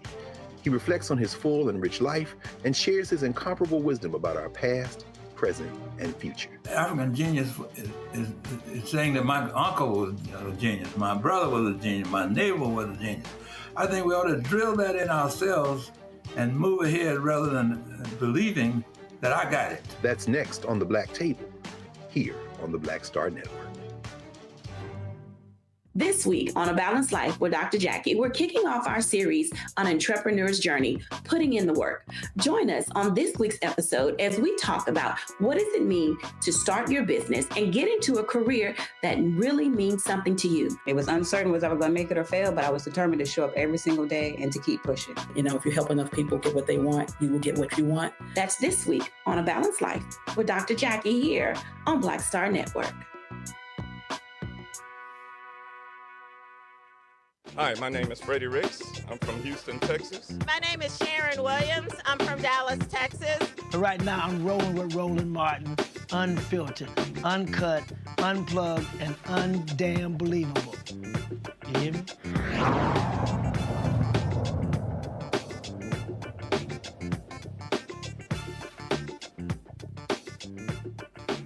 All right, you've got some really racist white preachers out here. And they can run around, they can talk about how Charlie Kirk loved Jesus Christ and all that sort of stuff, but he made a lot of racist comments, and these things happen. So what I'm about to show you took place a couple of years ago.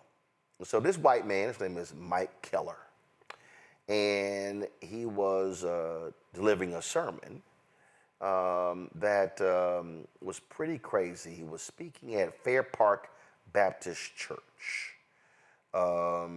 Y'all got down here. Where's Fair Park? That y'all don't have the city and state in here, which I don't understand why. So I need y'all to find that and tell me, so we tell people where this is. Fair Park Baptist Church. He was a guest speaker, and this is what he had to say. This is how you change America, okay? In my humble opinion. Hey, think about it. 150 years ago, or 200 years ago, when the blacks were slaves, did they ever go to Washington, D.C. and have a rally 200 years ago to protest against slavery? Did they? No. What did they do? Well, a lot of good people in the plantations would say, hey, it's wintertime. Let us help build a church for you, dear folks. And they loved them and taught them how to read so they can read the Bible.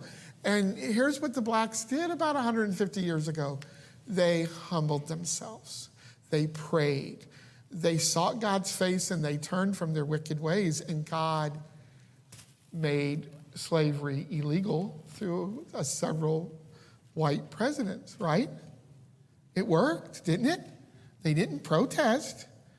Maybe there's a place for protest, I don't know, but there's sometimes that was a wise pastor that warned his flock.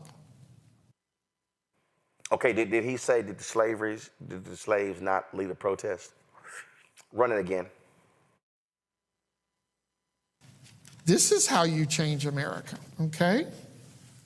In my humble opinion. Hey, think about it. 150 years ago, or 200 years ago, when the blacks were slaves, did they ever go to Washington, D.C. and have a rally 200 years ago to protest against slavery? Did they? No. What did they do? Well, a lot of good people in the plantations would say, hey, it's wintertime. Let us help build a church for you, dear folks. And they loved them and taught them how to read so they can read the Bible. And here's what the blacks did about 150 years ago. They humbled themselves. They prayed. They sought God's face and they turned from their wicked ways. And God made slavery illegal through several white presidents, right? It worked, didn't it? They didn't protest. Maybe there's a place for protest, I don't know.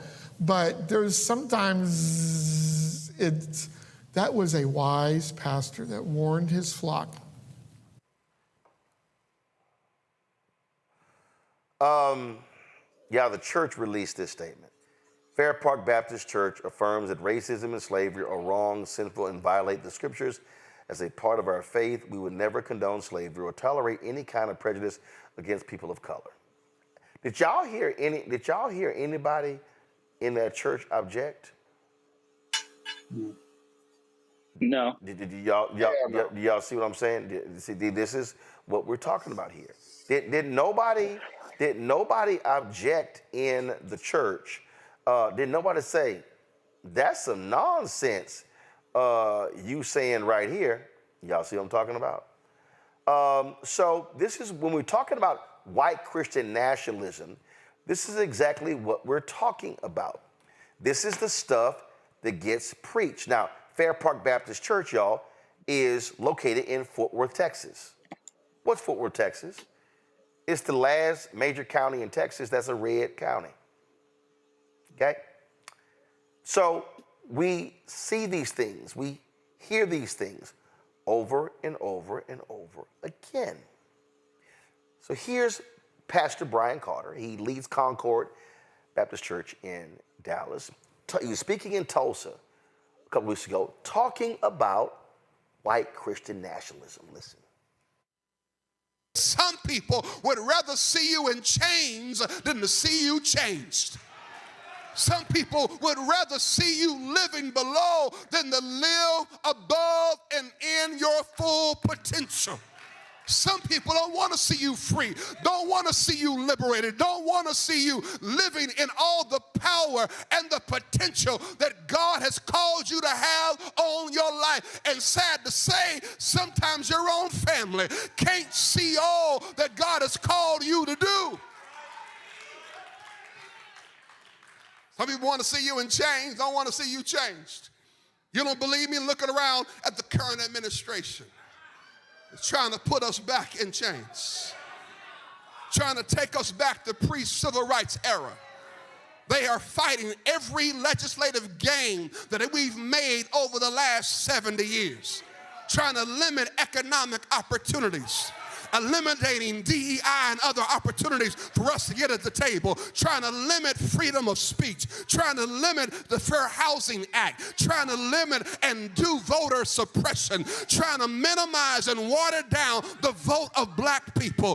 There they are, trying to remove every gain that we've made and then have the nerve to talk about merit and put the most unqualified, disqualified people and cronies in position, talking about you're doing merit. You talk about they want to see us in chains. They don't want to see us chained. They are trying to limit everything that we've gained over 70 years, trying to take us all the way back by whitewashing history, saying slavery benefited us. Listen, we were already benefited in Africa. Black excellence is not something new. Your white supremacy didn't bless us. We were blessed by God from the foundations of the earth. They want to put us in chains, not see change. But what they don't know, we not new to this, we true to this. And we will show up, we will strategize and mobilize and educate and vote. We will not have it. The more you hold us back, the more we'll rise up.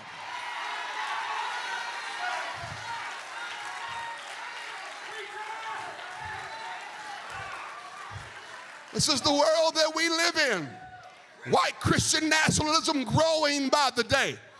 An arena full of people trying to make a martyr out of a man that was obviously a racist and divisive. Some people don't want to see you liberated. They want to take us back in time, but you and I must keep doing the work that God has called us to do. We must keep raising up our own, keep investing in black people, keep showing up to vote, keep serving on boards, keep raising our kids, keep raising our schools, keep raising our communities. We can do a lot by ourselves. The reason this is so important, and the reason we are showing y'all, and let me be real clear, all y'all are out there, if your pastor has been speaking on white Christian nationalism, send us an email. Go to RolandSMartin.com, click contact, and send us an email. Y'all can send us the clip, y'all can send us all of that. But I need you to understand, we're showing this for a reason, because we need more and more and more preachers who are speaking against white Christian nationalism. You need to understand what is going on. You need to be aware of how pervasive this is. You need to understand and watching out for what's happening.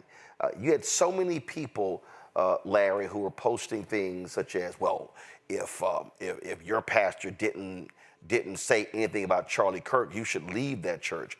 And really what they were talking about, this was the Sunday after he was shot and killed, if he wasn't praising Charlie Kirk. You had some black folks who were posting on social media that they left some churches because you had some white pastors, the game that they were playing. But we need to understand what these people are doing and why they are doing it and what they're trying to do.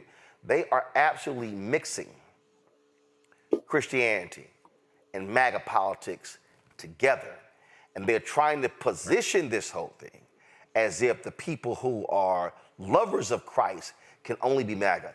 Charlie Kirk literally said, you cannot be a Christian and be a Democrat. You have that crazy MAGA preacher out of Tennessee who literally said, if you are in this church and you vote for a Democrat, get out right now. This is who these people are, and we must understand this is their agenda. These people have attempted to distort the gospel, Roland. Let's be clear about that. And for people watching, let's remember, we talked about this intersection of violence and white Christian nationalism. The KKK is a great example. And throughout history, we that pastor in Fort Worth who talked about, talk about our formerly enslaved ancestors as if they didn't matter, and also be connected to the white savior concept. But the reality is that these folks will continue to use religion as a tool to beat Black folks with. And that's the bottom line. And, Roland, I was raised AME, and I'm used to hearing, pastors going to pulpit and talk truth to power. And so we need to continue to do that. We need all Black leaders, whether it's Christian or Muslim, et cetera, to highlight the hypocrisy we're seeing in the United States and the danger it is to Black folks in this country. Because what we're going to see over the next couple months and years is more extreme violence, and we need to be prepared for that. But you can't use religion, particularly Christianity, as a shield when, once again, like I said, you're using it as a tool to harm Black folks. Look, Mustafa, we dropped a video on our YouTube channel. We dropped it 3 weeks ago. I was in the Jeffrey Osborne Celebrity Golf Classic, and the video is Black Pastors Torch Unsettling Sanitization of Kirk's Hateful Legacy. We've already crossed 1 million views on that particular video. Come on, switch. We already go. We crossed 1 million views on that video. And what we've been doing is, so what we're going to do is we're going to be actually putting together a different video and adding to it. The conversation we had yesterday with that white pastor from Georgia was so powerful because he called out, listen, in 10 hours, less than that, we're approaching 100,000 that video as well. I think that's going to take off as well. And I really hope people who missed yesterday's show really go to our YouTube channel and listen to the full conversation that we had with Pastor Deese. This is the video, White Preacher Tears into Right-Wing Embrace of White Christian Nationalism. Folks, go watch this. Go check this out. 71,000, almost 72,000 views in 6 hours, because this is what we're contending with. These people want to berate us with Christianity, and they are actually convincing some of these crazy Black folks who say, oh, no, they love Jesus. Well, you can't keep saying you love Jesus, but you're against the policies of Jesus.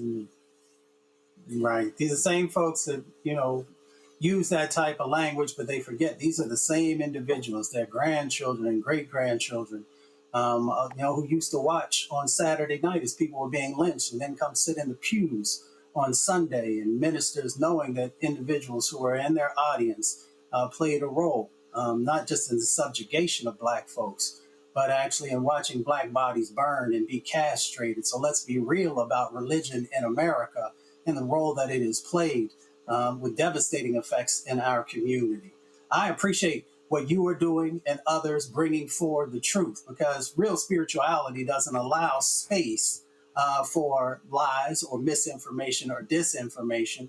It doesn't allow individuals to stand in the pulpit and not realize that there were over 250 revolts or uprisings by our people. We did not sit idly by and just accept slavery or being enslaved people. We continue to fight back. It's not just about Denmark VC or Nat Turner, both of those important stories, but there was many others who pushed back. So our preachers, our ministers, our imams, have a responsibility to push back against this. And we have a responsibility also to support the individuals who are standing up in this moment, because they're going to take some heat, and they should not have to take that heat without having the understanding that we are going to wrap our arms around them and protect them. So that's what being community is all about. And that's why these voices that you're bringing forward and others are so incredibly important in this moment. Tyler, I mean, this is, folks need to understand what these right-wingers are doing. You see how they're going crazy over Bad Bunny. They're like, oh, we're in the middle of a Christian revival. No, we are in the middle of white, right-wing, conservative, evangelical Christians prostituting the word to fulfill their political desire. Absolutely, and let this be a clarion call to more churches and faith leaders to return to the prophetic role of speaking truth to power, because too many pulpits have become quiet when our communities need courage. And this is a reminder that Jesus wasn't polite in the face of injustice. He was a table overturner. He confronted systems of exploitation, hypocrisy head on. And yet today, I think, we could sometimes tiptoe around politics and afraid to offend while people suffer under racism and poverty and violence. And the gospel is not about comfort for the powerful, but it's really about the liberation for the oppressed. And the church must reclaim its radical voice. And I think what you're doing and what many pastors are doing to confront what's happening is important. And as I said before, the church is in a moment where we must reclaim our radical voice and our radical love for the liberation of the oppressed, as Jesus would do. Absolutely, that has to happen. All right, y'all, quick break. We come back. Time for our marketplace segment, our shopblackstarnetwork.com marketplace segment. Back in a moment. This week on A Balanced Life with Dr. Jackie, we're kicking off our series on entrepreneur's journey, putting in the work. Join us on this week's episode as we talk about what does it mean to start your business and get into a career that really means something to you. It was uncertain was I was going to make it or fail, but I was determined to show up every single day and to keep pushing. If you help enough people get what they want, you will get what you want. That's this week on A Balanced Life with Dr. Jackie here on Black Star Network. Hey, it's John Murray, the executive producer of the new Sherry Shepherd Talk Show. You're watching Roland Martin Unfiltered.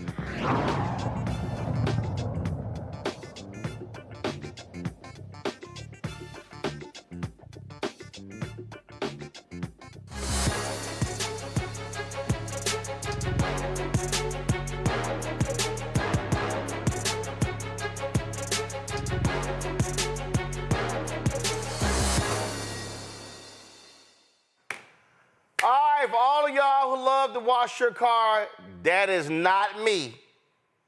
I'm just letting y'all know. I am not spending all that damn time trying to wash a car. But the creator of 5W Auto Cleansing Accessories provides high-performance cleaning products that deliver showroom results without compromising your environment. Rick Potts is CEO of 5W Auto, joining us from Cerritos, California. Glad to have you here. So let's talk about it. First of all, let me be real clear, okay? All right. I know there are people, I post this all the time. I know there are people out there, they love, my homeboy called me, he was like, man, I'm going to wash my car he said, I'm old school, I got to wash it myself. I said, that's way too much time, bruh, on the car. I will go hit some golf balls, but knock yourself out. I will pull into a car wash. So let's take us through. So first of all, guys, so do you still wash your own car? I do indeed. Why? I do indeed. Like, what do you, what does it do for you? I'm just asking, what's key? It's muse for me, Roland. As far as if you're stressed out, it's a way to calm down. It's a way to relax. If you've been to a tunnel car wash, it's a way to eliminate complaints. It's to get the results that you want. And if you're environmentally speaking like us, saving 40 gallons of water to do so makes all the sense in the world to us. So how long does it take you to wash your car? I wash it every week, 35 to 40 minutes. Every week? Every week. Man, please. Listen, If I wash my damn car once every 3 months, that's a miracle. I ain't paying no attention to that car. That's just me. That's just me.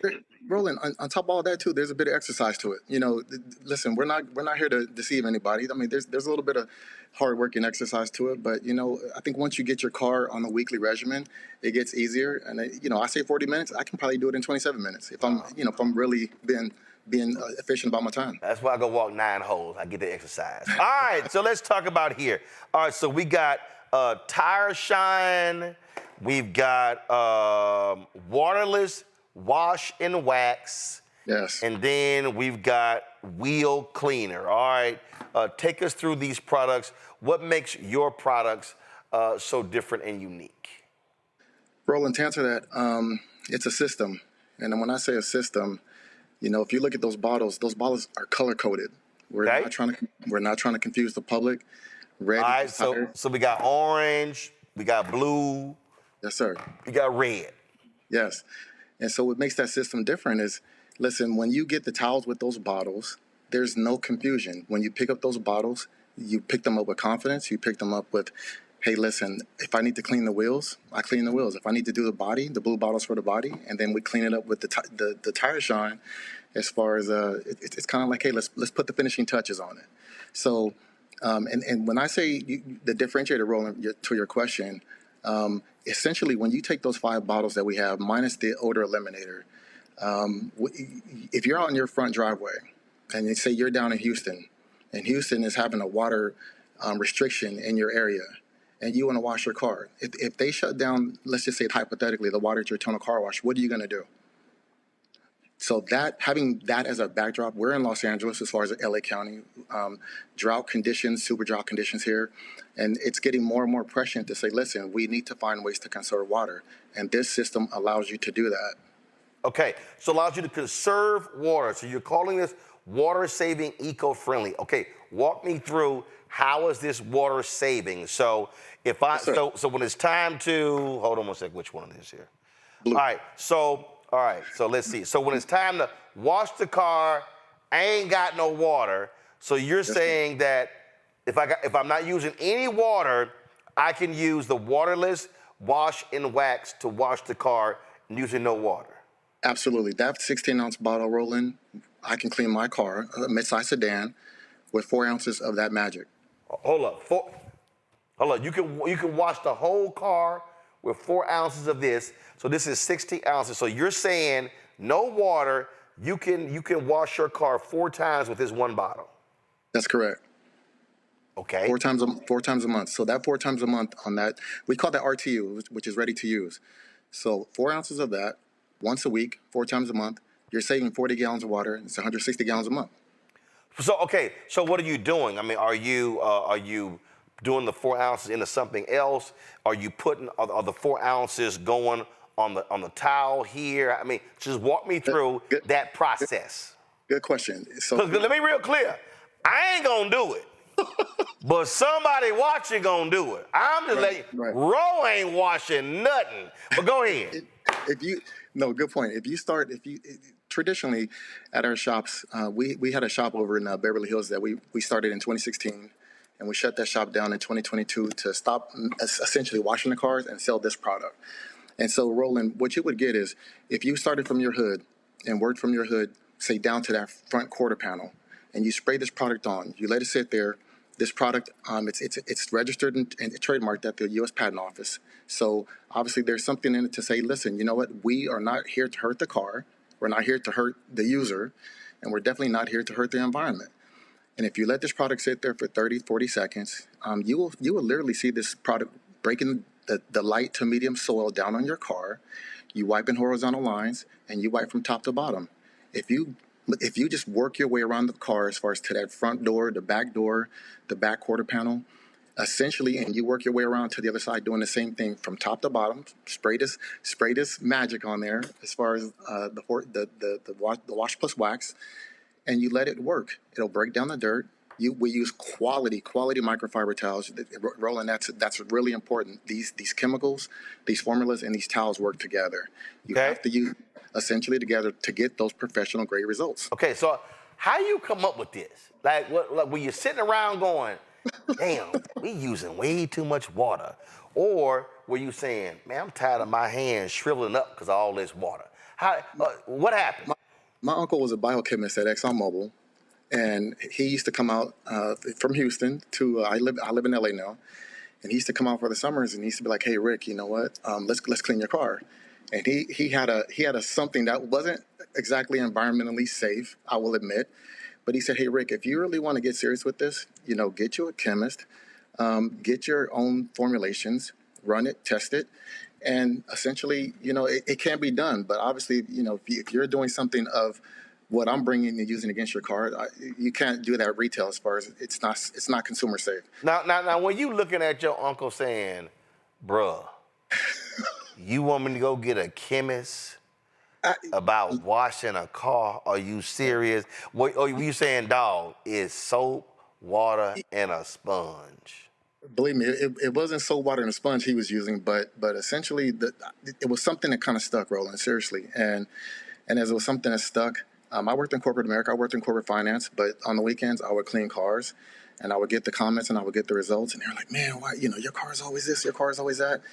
And it's just something that stuck, Roland. I left corporate America as far as corporate finance, and I said, "Listen, start my own company," and here we are. I mean, we're still at it.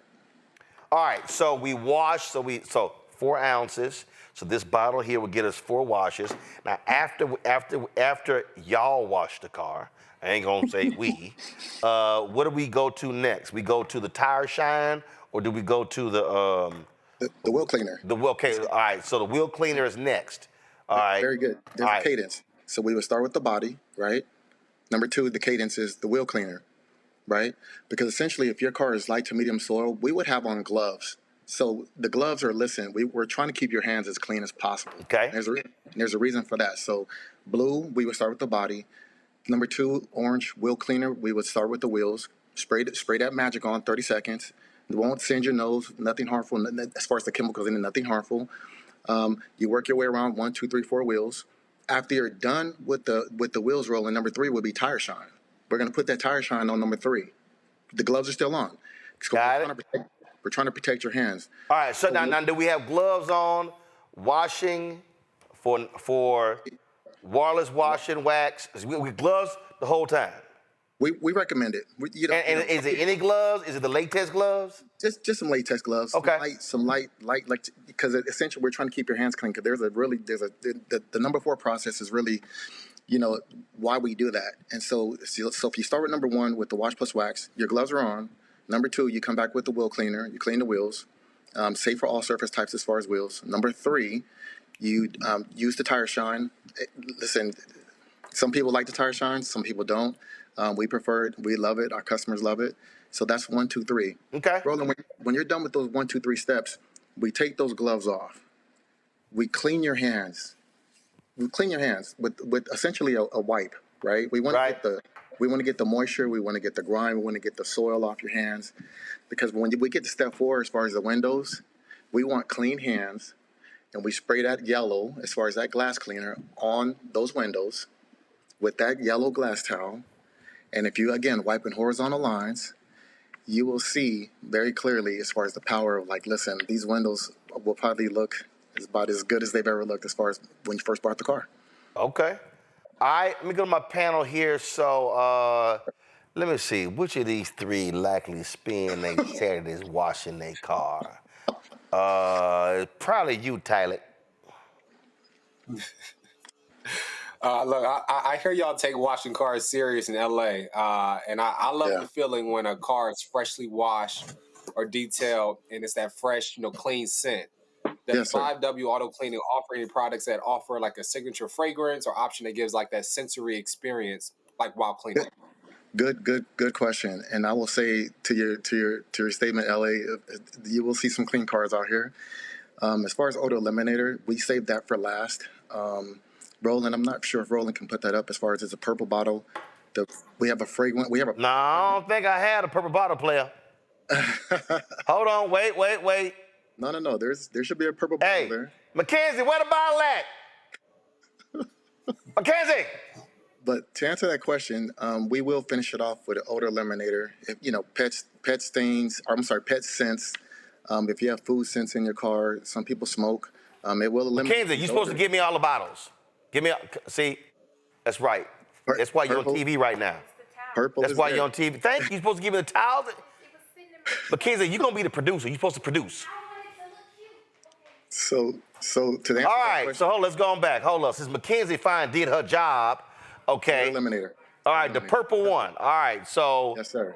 Odor eliminator. I got odor eliminator. Then I got glass cleaner. Okay, go ahead. Yes, sir. Roland, I tell you what. If you go ahead and open that purple and just kind of spritz it in the air, maybe you can tell your panel what that smells like. Man, I ain't about to spray this stuff in there. What's wrong with you? No. Or you can smell it there too. Just smell it there and just tell me if you smell that in your interior cabin. What do you think that smells like? It's pretty good, right? What does that smell like? First of all, I'm stuffy right now, so I really can't smell a damn thing. I really can't smell a damn thing right now because I'm stuffy. But go ahead. It didn't hurt your nose, right? It didn't. No, it didn't hurt my nose at all. And actually, it's not an overpower. See, the part of the problem when you get your car washed, it's an overpowering smell. So correct. It's actually it's not like a really loud smell, but it's not a flat. So it's right there in the middle. Right. So I think to answer the panelist's question, this is what we finished the car off with. You can spray it. There's a black towel that comes with that odor eliminator. We don't suggest directly spraying it on leather or cloth seats. Spray it on the towel. You can work your way around the cabin as far as the carpet areas of the interior. Oh, hold up. So hold up. We got the color-coded towels too? Yes, sir.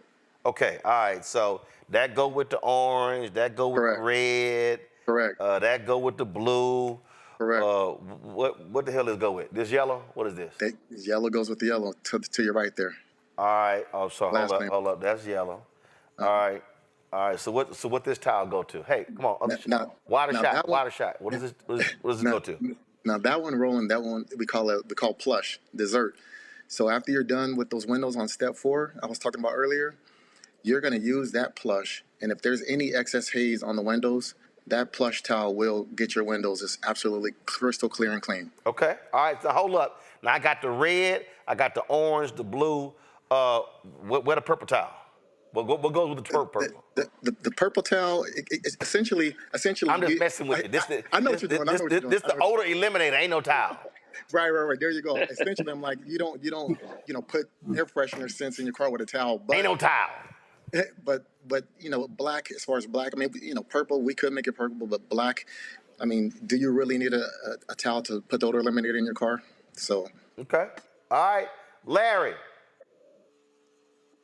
Yeah, so congratulations on this and having you here this evening. Can you talk about where people can buy the products? Is there ShopBlackStarNetwork.com, Larry? Larry, this is the ShopBlackStarNetwork.com marketplace segment. You can buy it on Roland. So right. You can find it on Shop Redback. No, you're gonna buy it on ShopBlackStarNetwork.com, Larry. Larry, keep up, Larry. Roland. What I meant is if you get it there, right, and then say you need to order a lot of them. Easy. You order a lot of them from ShopBlackStarNetwork.com. Larry, let me help you out again, Larry. This is called the ShopBlackStarNetwork.com marketplace segment. So if you're trying to buy the 5W Auto products, I need you to go to ShopBlackStarNetwork.com, Larry. That's exactly what I just said. I just said that. And when you go to ShopBlackStarNetwork.com to buy the products, you're also helping fund BlackStarNetwork.com. And you get a discount, right? You get a discount. It's on the website. It's there. Let me go to Mustafa, because Larry clearly don't know what the segment is. Mustafa, what's your question? Oh man, got my head down. So first of all, thank you, brother. This is incredibly important. I mean, getting real serious. 280 million vehicles on the road, 100 billion gallons used every year for car washes and other folks cleaning their cars. And Rick, just so you know, Mustafa is one of the biggest environmentalists, probably the biggest black environmentalist. So you know he is loving the saving of the water with the product. But Mustafa, going right ahead. And Yeah, so, yeah, please go ahead. No, Brother Mustafa, I agree with you on your social and your environmental concerns because, when we think about future generations, it's not something just we're talking the talk, we're walk the walk, and we are serious about it. Listen, we want your car clean, you want your car clean, but we're trying to find a more responsible, sustainable way to do it, and saving up to 40 to 50 gallons of water per use. Who's going to disagree with that going forward? So y'all, so we got 5 different bottles. You've got 5 different towels, the 4 towels. Come on. Anthony, wake up. Come on, man. You got to be faster. Thank you. All right, I got the 5 bottles. I got the 4 towels right here. Then I got the plush towel right here for your windows as well. So, Rick, do you sell this as a package or individual? To answer your question, Roland, we sell both. Each one of those bottles you can buy individually, or that exterior bundle, which I sent you, includes the 5 bottles and the 5 towels. Gotcha. All right, then. So, folks, if y'all want, this is 5W Auto. If y'all want to get this for all you car enthusiasts, Larry, where do they go? Yeah, Shop Marketplace. You got to go to Shop. No, Larry. They go to Shop Black Star. Larry. I'm trying to bail you out, Larry. Larry, they go to. I just said that. Larry, they go to the market. No, Larry, no. You said Shop Marketplace. No, Larry, they go to the marketplace at shopblackstarnetwork.com. Repeat after me. Marketplace. Larry, where do they go? Go to Shop. They go to Shop the Marketplace, right? They go to the Marketplace. Larry, my God, Larry. Oh, my God, Larry. They go to the Marketplace at Shop Black Star Network. Tyler, can you please do this for me, please? Tyler. I'm sorry. Yeah, they'll go to shopblackstarnetwork.com. You can find, look, they're already in the comments saying they're already purchasing, so you sold them already. There you go. Oh, my God. How is it? See, Rick, you got to understand, Larry is a professor, so he used to giving damn lectures. He ain't used to having to, do some work like his students. So, my Lord. Y'all, the product is 5W Auto. Show the website again. It's the marketplace, our marketplace on shopblackstarnetwork.com. No, do not show the graphic. I want to see the website. Thank you. Show the website. That's the product. Larry ain't figured it out yet. It's shopblackstarnetwork.com. Y'all, we got a plethora of black-owned businesses on the website. 5W Auto. Rick, I appreciate this here. Man, thanks a bunch. Let's see. Somebody told me, Roland, you can at least clean your wheels. No. See, so what I'm gonna do is,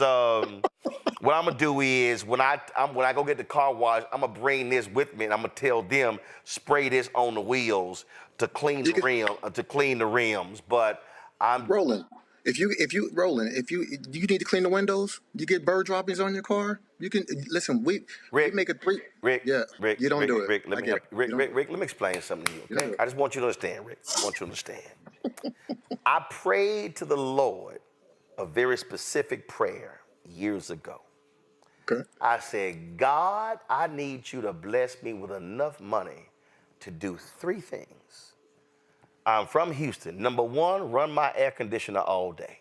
Because it wasn't nothing like growing up in Houston and my dad got that damn AC on 80 and we sweating in the damn heat. I put this sucker on 65, okay? Matter of fact, him and my mama at my house right now, they freezing because I pay the light bill. So that's number 1. Number 2, Lord, I need enough money to valet park when the hell I want to. I couldn't stand having my daddy parking way the hell out. We had to walk to the damn mall at I could valet park. And number 3, Larry, to make enough money where I can call people to do the work that I do not want to do. So I ain't fixing nothing, I ain't changing nothing, I ain't washing nothing. That ain't what I do. So when the wash man decides to do the news, then I will wash my car. I ain't taking money off his table, and he ain't taking money off my table. So Understood. that's how I roll. So for the people who love, my man Elroy Saylor, I saw him over the weekend. Elroy loves to wash his car. I'm going to send him send this to him. He will love this here. But no, Rick, I am not washing that car. Understood. It's not for everybody. Understood. Now, Rick, if you had a solution to clean some golf shoes, I'm with you on that. But we ain't washing that car. All right, Rick, I appreciate it. Congratulations. Last question. When did y'all start the business? June 2022. June 2022. All right, then. So, y'all, 5W Auto, again, let me go down the line here. You got, since, what's her name? That little child, Mackenzie, screwed it up. So let me put this on that end over there. So first and foremost, y'all, you got the waterless wash and mix. Then y'all can go and move to the wheel cleaner. Then y'all can move to the tire shine. Then y'all can do, y'all can do the odor eliminator. Rick, I spray this, Rick. I go ahead. At least I do this. At least I do spray. And then y'all, for the glass cleaner, y'all can move to that. You got the tiles that color code right here. It ain't hard to mix it up so that way you ain't one going with the other. And then of course you got the plush tile to add that special shine on your glass, on your windows. All right, Rick, I appreciate it, man. Thanks a bunch. Thank you, Roland. Appreciate you guys. All right, that's it for us. Let me thank Mustafa. Let me thank Tylik. Larry, I don't know why you were acting like a Sigma today. Or iota. Hold on now. Come on now. Oh, that's right. Okay, hold on. You better watch it. I don't know. Come on now. I mean, you act like, you know, I mean, it's like you were giving like this year? You were giving Sigma and iota vibes today. Nah. Oh, always ice cold. Come on now. It's been a long day. Oh, I forgot. Oh, that's right, Tyler. You in that little youth group? You a little Sigma? Yeah, we stroll the right way. We don't do that stroll you be doing. Okay, first of all, let me be real clear with you. First of all, alphas don't stroll. We step. Sororities stroll. Let me help you out. We step. Sororities stroll. So clearly sororities and Sigmas stroll. Well, you know, I don't think y'all win step shows, do y'all? Boy, you do not want to get your feelings hurt when it comes to stepping. Now you know doggone well. You got three. Plus you got 3-on-1 on here. You know doggone well, y'all. You know doggone well, y'all can't step. Don't even. Meet me on the stage. Boy, please don't even. Between you and Terrell, y'all can roll and stroll, but y'all can't step. So just letting y'all know. Yeah, y'all, Terrell, he in the control. He another one of them listening. First of all, I'm shocked. I really am, because, you know, I rarely meet Sigmas under 55. So between Tylik and Terrell, that's shocking. All right, y'all, that's it. Tylik, Mustafa, Larry, I appreciate it. Thank you so very much. Folks, y'all want to support the work that we do? Join our Bring the Funk fan club. Your dollars are critically important. Y'all, we got some amazing stuff happening. We got 2 new shows we're working on. Man, we are like retooling BlackStarNetwork.com, man. Yo, we about to close 2025 strong, and we going hard in 2026. So your donations are critically important. If you want to give us via Cash App, use the Stripe QR code. You see it right here, bottom left-hand corner. That's also for credit cards. PayPal is R Martin Unfiltered. Venmo is RM Unfiltered. Zelle, Roland at RolandSMartin.com. Roland at RolandMartinUnfiltered.com. Checks and money orders, make it payable to Roland Martin Unfiltered. That's how we have the bank account set up. It funds all of our shows. P.O. Box 57196, Washington, D.C., 20037 7-0196. Download the Black Star Network app. Apple phone, Android phone, Apple TV, Android TV, Roku, Amazon Fire TV, Xbox One, Samsung Smart TV. If you want to, of course, get my book, White Fear, How the Browning of America is Making White Folks Lose Their Minds, available on bookstores nationwide. Get it online. Get the audio version I read on Audible. Now, If you want to get our Black Star Network, Roland Martin Unfiltered swag, go to, yes, Larry, shopblackstarnetwork.com. T-shirts, hoodies, wall art, mugs, and more, all kind of stuff. Go to shopblackstarnetwork.com. Use the QR code. For our Black-owned products like this 5W Auto, all the stuff that you see also to my left, man, we got so much stuff. These are all Black-owned companies. Folks, let's recirculate the dollar in our community. Y'all buy gifts, birthday gifts, anniversary gifts, Christmas gifts, all that good stuff. Let's do it. Let's do it.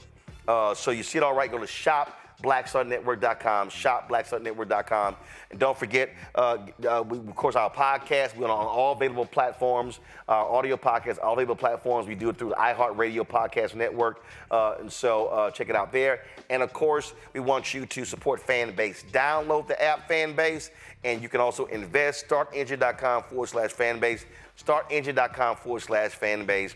That's it. And lastly, folks, you see I'm rocking my shirt, Get Into Good Trouble, Necessary Trouble. That was the quote from the late Congressman John Lewis. So stay involved, stay active. Folks, I'll see you tomorrow right here, Roland Martin Unfiltered on the Black Star Network, where alphas step, not stroll. That's them other little youth groups.